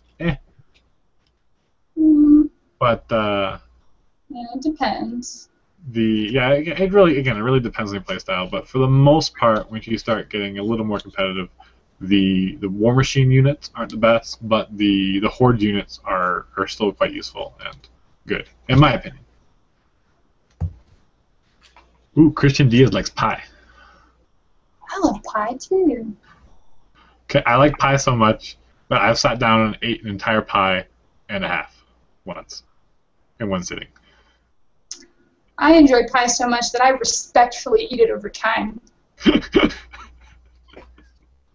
Don't judge me. It was really good. It was pumpkin pie too, so that stuff just slides right down. But it was good pumpkin pie. And by good pumpkin pie, I mean not buy at the store. I mean your mom made it or somebody else close. That doesn't mean a whole lot in my family. And so this is how you make the pumpkin pie. There's no mix. There's no nothing. You make your own crust out of, I don't know. My mom magically does these things. And then you cook a pumpkin in the oven. Like you take a whole pumpkin and you shove it in the oven. Well, I mean you core out the inside like if you were going to carve it. And then you stick it in the oven and you cook it for like 2 hours or more. And then you take it out and you like peel off the skin and then you have all the pulp. Like it just peels off really nicely in the pulp, and you throw it in the blender with all these different spices, and then that's the base for your pumpkin pie. And it's fresh, and it's delicious, and it tastes good. And you go to pumpkin pie mixes, and you're just like, ah. And I hate pumpkin pie unless it's homemade the proper way. And it's really hard because people are like, oh, I love pumpkin pie, and I made this straight for you. And I'm like, and you eat it, and you just have to lie about it being good, or like, it's really sad that there's not a lot of good pumpkin pie in this world. Clearly, an ongoing stress you've had to deal with. So, I just imagine, like, if I were making this your way, I would totally cut a jack-o'-lantern in of this horrified face on the pumpkin as I like shove it into the oven. I wonder because the pumpkin's really weak. So if you would cut into it, it might destroy the integrity of it, and so as it's cooking, it might collapse. Could be interesting. A lot of juices are in it as well, and so you have to like pour it out and not burn yourself. It's also could be worth it. I can't find where. Oh, okay, good. I couldn't find our Google Hangouts. I had all these tabs open. I'm like, where are we? Anyways. Let's see here. Miranda, in case it wasn't asked, how was Valhalla? It was pretty awesome. I was only there 2 days, though, and it was quite a journey to drive to, including getting stuck partway because there was a blizzard 2 days before. But I did talk about it kind of in the early part of the cast, so it was cool. I got in a couple games, and I got to learn about Infinity, and I got a zombicide figurine, Ivy the Sniper. It was pretty awesome. And then, as we always do at Valhalla, we eat amazing food, and even though there were lots of options of outdoor things, nobody went outside. we shun the sun here. Yeah. You do get the pale folk in the gaming area. No, honestly, I love going outside. I played paintball last weekend for a bachelor party. So much fun. The groom ran a gauntlet at the end, and so we just unloaded the rest of our paintballs into him as he ran across the back. I felt pretty bad for him. Got to get a little double tap with the fingers. Oh yeah.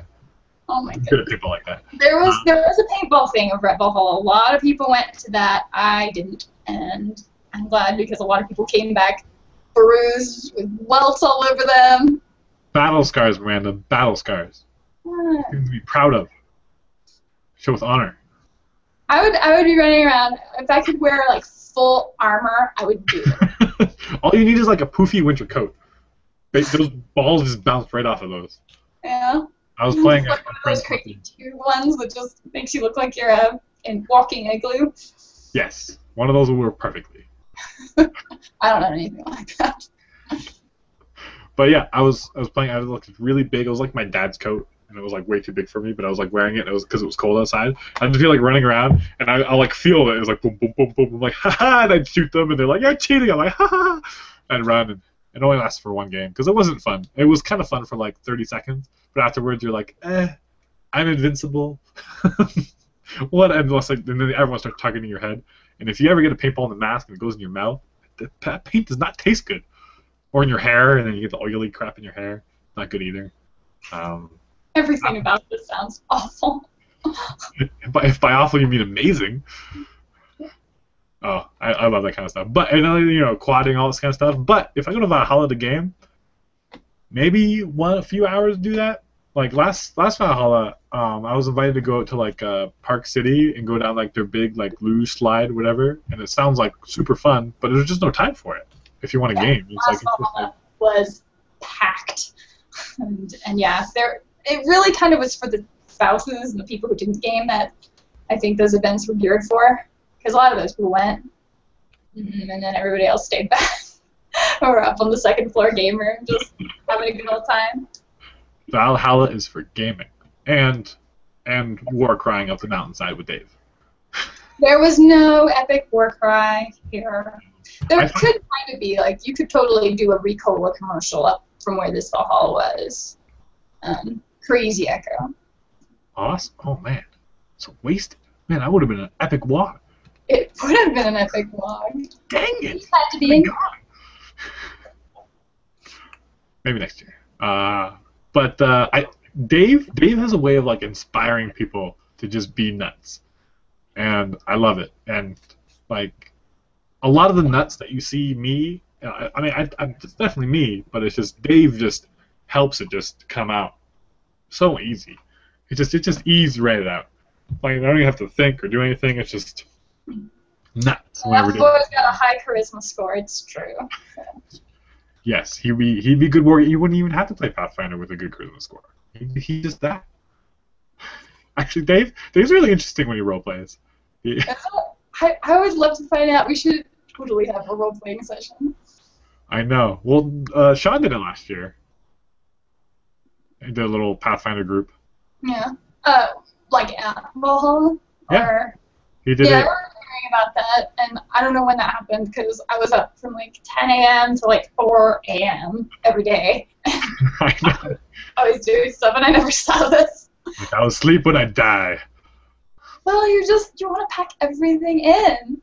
Mm-hmm. And so a lot of people, there are people asleep all over the place too. Not everybody retired to the bed. They're just like down on the couch or like leaning up against somewhere. It reminds me of like when kittens are at play. And they're just like, energy, sleep. That's so true, actually. Yeah. I remember one time I just like retired up to the loft and I was just by myself. I kind of just laid back and I was just like, this is nice. But then the week ended. I'm like, oh, I should have gamed more. Like I could have got more games in. But at the same time, I was like, there's no way I could game more. I'm so exhausted. Yeah, it's an interesting place. Like it's different than going to a convention or any place where the crowd is there and you're doing all the gaming and you're just like this constant rush. Because you do all the gaming there, but then like aside from it, it's almost like this peaceful retreat for your soul or something. It's kind of bizarre, but really effective. And and the fact that they pump you like full of food. They're just like, eat more. You're like, I mean, I just had a smile on my face, but then you get sleepy as your body tries to digest it all. Maybe that's why people were asleep everywhere all the time. Dude, when I brought out that big roast pig, it's just like classic like pig on a skewer, like just charcoal skin. You just like rip off the skin, you like dig into that rump, and you're like, pork. It just felt so much like a man. Like a Neanderthal, I'm just like, I have meat. Freaking your perfectly seasoned tender meat, yeah, very Neanderthal-like. Oh, it was wonderful, wonderful. Anyway, enough of that, because that's gonna make me hungry. Sean Crimp has a question.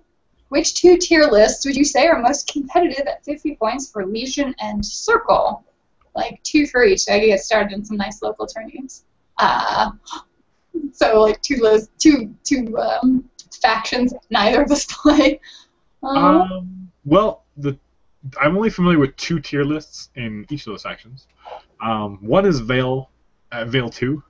Veil, yeah, I was gonna throw out Veil as anything. Yeah, her tier list is incredibly popular. You'll always see it at a tournament if it's of any decent size. People just bring it because it's really nasty, really long assassination range. It's just to deal with, and I hate it. It's really effective against Ignore. Well, I know she can really assassinate from turn 1. Or just hammer you with the 4 ranged war beasts and then shepherd off all the fury, and she has 8 fury anyways, and so yeah. And then just make free guys, free little shredders, and what about Lilith's tier lists? I don't know what her tier is. I mean, they have effective lists. I played against them. I'm not sure what their tier lists are, though. Let's see. This is the Battle Engine Lilith. She's got... She's fun to bring with 2 Archangels. Is she? Yeah, there's 3 large bases, or huge bases. Well, she can bring Legion, non-character war beasts, Legion units with ranged weapons, solos, Beast Mistress, Blightedness, Shepherd, Legion solos with ranged weapons. Let's see here. Okay, so Tier 1 benefit. For each Stride or Deathstalk solo in the army, you can redeploy 1 model or unit after both players have deployed. That's interesting. You can get Stealth for first turn of the game. And you can use the Animus first turn of the game without being forced on Tier 3. And then for each Archangel Gargantuan in Lilith's battle group, add a lesser war beast for free. So that is extra points, essentially, which is a good... If you have her and you're playing and you have 2 Archangels, then I'd say it's pretty effective. Yeah. It sounds like a really expensive list to buy. Which is Archangel. So much. So I don't know. And then Circle. What are the popular Circle tiers? I'm sure Morvana, Epic Morvana's got a good one. I don't think her tier is that good. I think she's way better at a tier. Yeah. I think the one tier to look out for is what was his name? Walter. He's pretty well-known competitive player, but he invented this list, and it's Epic Balder, and I'm pretty sure it's his tier. And the Hour of Reckoning. He has just all these crazy amounts of armor and constructs, and druids and stones, and it's just there's so much armor that you just can't get through it all. And in the attrition game, he has light war beasts that have a decent amount of boxes in like armor 23 or 22 all game, and they just kind of walk up and step in the zones and just there, and they just use one thing to shoot, like boost to shoot at something because they're like rat 4 or 5, and they'll hit it. They'll probably do some damage, and then like the other guys will come and like kill people. They'll turn into forests and all this stuff, and then it's just E-Balder tier is nuts. If that is the tier. Maybe so, because it does cover all the models you're talking about. You can bring the Blackclad Wayfarer, which is interesting because in tier you're getting +2 speed, and you get advanced move on your battle engine. Interesting. So Yeah. you can actually move kind of fast up the board, and the Black-clad Wayfarer has the same move as the Nest Chica. So you can get 2 inches of movement when you charge him. Is the black clad required for the tier? It's not required. It's just one of the allowable units. Let me see here, and it doesn't have any requirement to have it in there. So if you have 1 or more Druid Boros units, if you include Megalith, if you have 2 or more Light War Beasts, it's an easy tier to meet. Yeah, it's just there's just so much armor to crack, and it doesn't output tons of damage, but it really just relies. You just kind of like. I kind of relate with like Striker tier, or my Peace Striker, because Peace Striker's like I go up, I hope you don't spike really big damage, and then I kill you because you can't have done that much damage to me. But that E-Balder does that every turn, where he just walks up, doesn't have quite as much armor. Actually, they're about the same armor as what the Peace Striker's doing, and he just sits there, and you're like, well, I hope you don't really roll really well because I'm putting myself out here to get killed. Yeah. And hopefully your dice are average, and I just stay in the game, and you just win by attrition. And it's really interesting though because you can't output a lot of damage all the time, but you can take so much damage. So again, it more relies on your enemy's rolls more than your rolls, in the long term of things. Kaya, she's probably got a pretty strong tier list. I know she's generally accepted as a very strong circle caster. Epic Kaya. I barely see her at all. We'll see like Kruger and Morvana. Yeah, Morvana's definitely out there a lot. Romac I don't run into a whole lot. And I think just the main tiers you gotta look out for in Legion and Circle are the Epic Balder and the Epic Veil. The other ones exist, but I don't think people play them overly often. I mean, people can play them, but they aren't super strong as to be overly notable, I think. Mm-hmm. I think we can leave it at that. Huh, I'm kind of curious. Little Cassius looks like he's got some interesting tier benefits. His feat is super annoying. What is it? Well, I've never played against Cassius. So Cassius has this tree that is his symbiotically linked buddy. And the tree is, defense 5. You can shoot it pretty easily. And any damage it takes is what Cassius takes. So you have to remember that. But for his feat, he has Unseen Path. He can go way up the board with the tree. And when he feats, there's a 10 inches out from the tree model, just becomes a forest. And so for this whole turn, you have 3 inches of range. You can't see, more than 3 inches, obviously, unless you have Hunter or something to get around that. If you have no Pathfinder, you are stuck. It's just so annoying. Unless you're Legion, and then you just ignore the feat. Well, yeah, it's a big protection thing. Of course, everything else he's got, with Pathfinder, so they can move up and reposition and stuff. So it's kind of denial feat, really, unless you've got, again, ways around it. Yeah, that's really funny, though. Just... Yeah, it's like this huge forest in the middle of your board, and it's 10 inch on either side, so it is a huge portion of the board. Oh, it's 10 inch on either side? Yes. Oh, I thought it was just 10 inch, like it was 5 inches. Oh, that's so much bigger. No, it's 10 inches. Why? That's pretty much like the whole board, or the whole relative part of the board where everyone is. If the tree dies, does the forest go away? Say again? If the tree dies, does the forest go away, or the forest is there no matter what? If the tree dies, Cassius dies.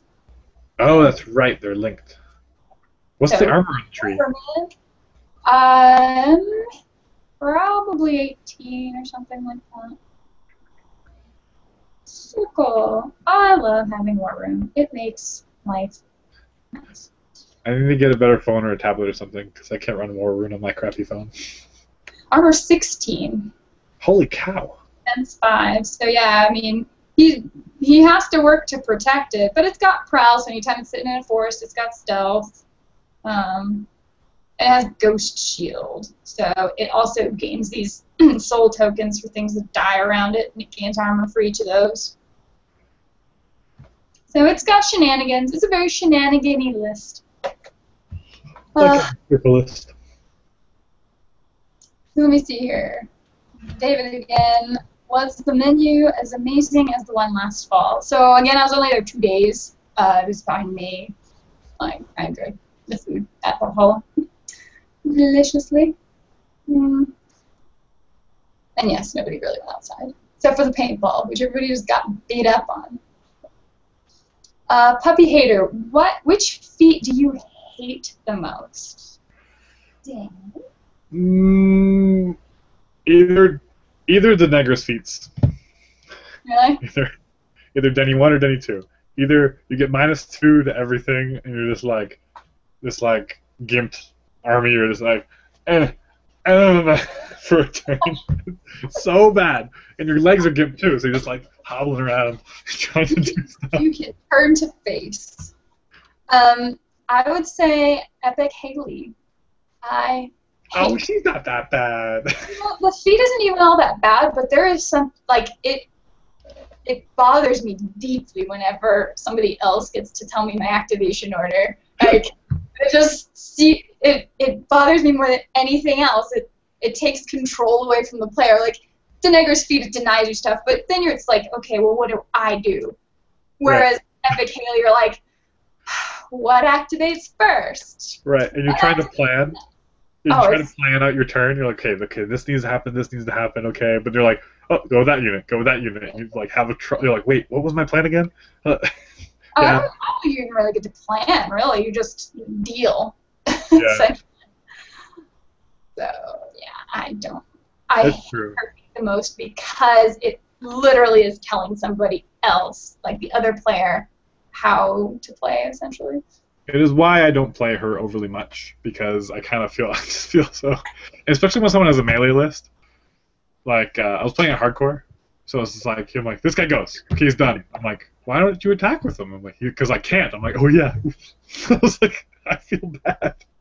I was like, oh, it's just like the feat turn is just like he moves around a little bit and then nothing else happens, and it was just like I get a free turn. Yep. It's amazing. Let's see here. Lilith is scary and not very nice. I agree. She and everybody at Legion. In fact, any of the dragon armies.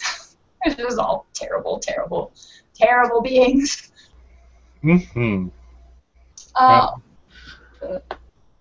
What are, I guess, general attitudes to proxying other models as opposed to using official models? My game store doesn't really care. Like, my meta doesn't really care. I think in general, War Machine,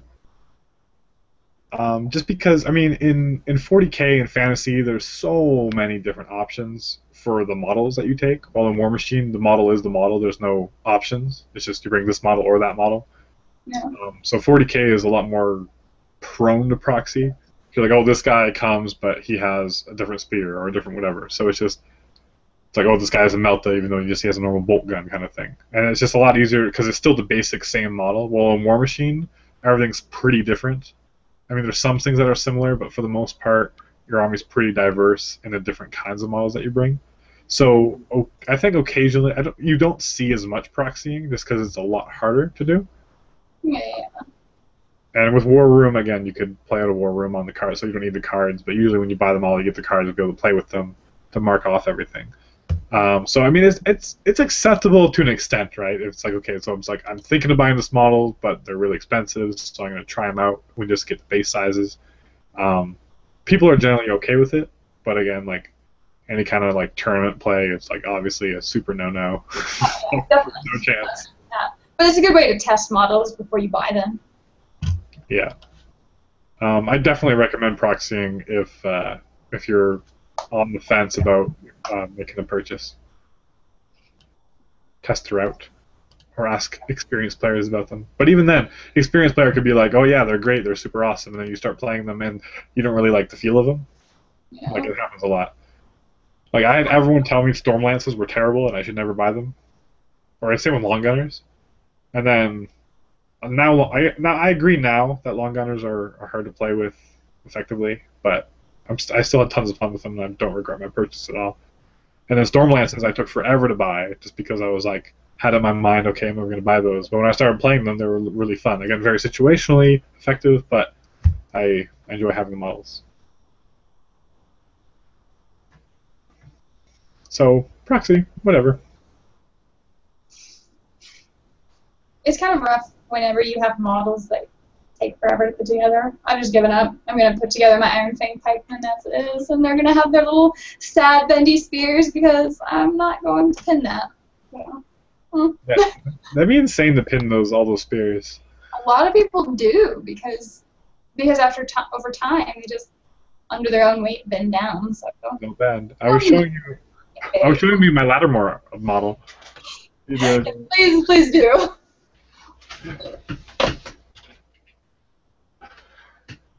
It's like Matt Lattimore, super awesome, super like yeah, and then it's like, oh, this is so cute. It's like a wet noodle, just like just slapping people as she rides by. She should get chain weapon. Ignore your shield wall. I feel bad for Signar, like Lattimore, 5 points. Like, okay, what have you got? Because, Khador's got Fenris, and he's got 2 Weapon Master, Magical Weapon, Tax, Reach, like his Berserk move, and they're like, Lattimore. Okay. Okay, well, if she's near these other units, they get bonuses to their ranged attack, or, I don't know, it's weird. Yeah, well, she can make the lances within 5, the unit that goes with the other heavy cav unit, they become Rat 7 when within 5 inches of her. So that's nice. But then you can just bring Rangers and you run a Ranger in and then everyone's Rat 7 anyway. Well, why would you be holding her back? Like, she seems like she should be a flank piece. Yeah, well, she kind of has to go first because when they charge, they still need to be within 5 inches of her. And if she can get in the way, so she's awkward. But, I mean, really she can get up to Mat 10, though. Well, she's Mat 8 on the charge. Sorry, Mat 10. No. Sure, it's Mat 10 on the charge. Yeah, no, she's Mat 10 on the charge, sorry. She's Mat 8 normally. Right, because they all have that powerful charge or whatever. Yeah. Fenris, yeah, Mat 10 on the charge. And he's an abomination. And he's tough. And he's... Yeah, no, Lattimore is definitely like the worst Dragoon in the game. Really? But that far? She's required in 2 tier lists that I like to play. So it's like I was looking at Spectre 3's tier list. It's a Mana War Dragoon. Surely that's gotta be worse. Well, you have 2 Dragoons? Mm-hmm. The character Dragoon and then the Mana War. That's right. Oh, the Man of War Dragoon is not a character? No. Is he... Still fill out 1. Oh, okay. That'd be cool to take a bunch of them. Like that's your cavalry. Interesting. Yeah, so, anyway. Let me see, Lemon Shark 38 says hi. Hi. Hello. Are any of you going to lock and load? Yes. Dan, not me. Yes, I am. I'm excited. It's going to be my first lock and load, and the privateer press guy. What was his name? We were talking to him up at the party upstairs at Adepticon. Michael Plummer. Yes. But he was like, you have no idea what's in store for you at lock and load. I'm like, woo! Yeah. I'm super excited. And then apparently they've been getting bigger and better every year, and so.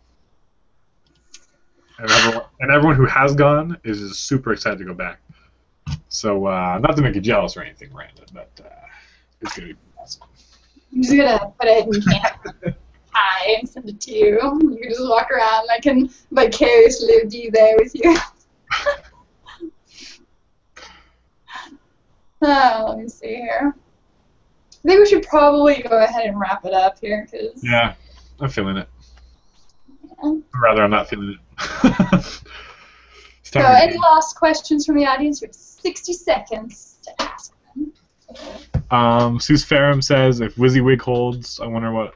yeah, basically, any conversions in the War Machine world, if you're playing in any kind of tournament, then if it's a mace, then it has to be another type of mace. If it's a sword, it has to be another type of sword. So you can convert all you want, but as long as the weapons are in the same hands and the same type of weapon. If it's like a sword, it's still some kind of blade, to make it obvious, because Right. it can get confusing pretty quick. Well, and there was been on that recent ruling for using, non-identifiable parts to other intellectual properties and such. But I think that mostly applies to the painting tournaments or the competitions for the models itself, right? Yeah, I've seen plenty of awesome conversions, and if you don't plan on playing in any big tournaments with your lists or local tournaments, then convert away and have some fun with it. But I quite enjoyed seeing the not convergence, but the Retribution army at adepticon, where all the cavalry were on my little ponies. That was pretty good. It's a horse, and it's a horse. I think that would be. I don't know if that would be. It's another intellectual property, though. Would that be a hardcore? Would that be hardcore legal? I kind of doubt it. But it's just a horse. They're on a horse. But they're not on just a horse. They're on an identified. They're on Rainbow Dash or Buttercup or whatever their names are. So. But it's heavy cav. They're speed 8 and they're POW 10. Yeah, just like real My Little Ponies. Exactly. My Little Pony the game. Has no one else played this? No. You've just alienated yourself on the internet. I'm just joking. Oh, I love bronies. I'm not a brony at all. Like, I don't know. It's just too. I'll watch little kids' cartoons. I love little kids' cartoons, but My Little Pony, I actually tried. I'm just like, all right, all these grown men are loving this. Let's see what's there. And I'm just like, I'm a grown man. I'm inclined to love this. I'm just like, I don't get it. But I still love bronies because it's just hilarious. The whole concept of it. And yeah, it's interesting. It's an interesting social movement. My little brother is one, so just for him. Some people love to hate on them. They're like, how are grown men? They're just weird perverts. And you're like, what? It's just, you're like a kid's TV show. That's basically it. And they have to be ponies. Yeah, I think that's really reading entirely too much into those poor guys. Okay, so let's call it a wrap. Thank you all for coming to our impromptu live show. Maybe Dan will be kind enough to give you guys notice next time. So for now, they're just these secret shows you got to find. I use my mini wargaming contacts, my access to their server to send out a mass email as it started. Because the way we're currently doing it, there's no way to know the actual URL before it starts. And I had a hard time finding it even before then. after rather. But that'll be it for now. Thanks, guys, for tuning in and for watching later. We just like to have lots of fun. You guys motivate us, so thanks for all your support. We love you lots. Yeah. I assume we're right in this. Yeah. See? This is why everyone thinks you're mean. Anyways, I guess there's one thing I should do before we go. Ooh, the chocolate. So just in the last, I guess, 2 hours now, I have drank 2.36 liters of beverages. My camera froze for some reason on my end. Uh-oh. Do you see me? You're frozen. No! Okay. You should give the man his wog, though. All right. No, I love doing it.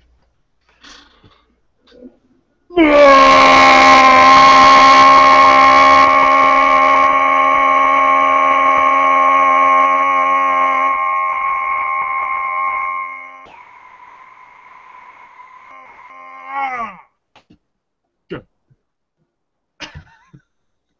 All right, man, that felt good. I haven't done one of those in a long time. Thank you for asking me to do that. Genuinely, thank you. All right, so I have no video, no nothing. All right, goodbye. Fare thee well. Take care.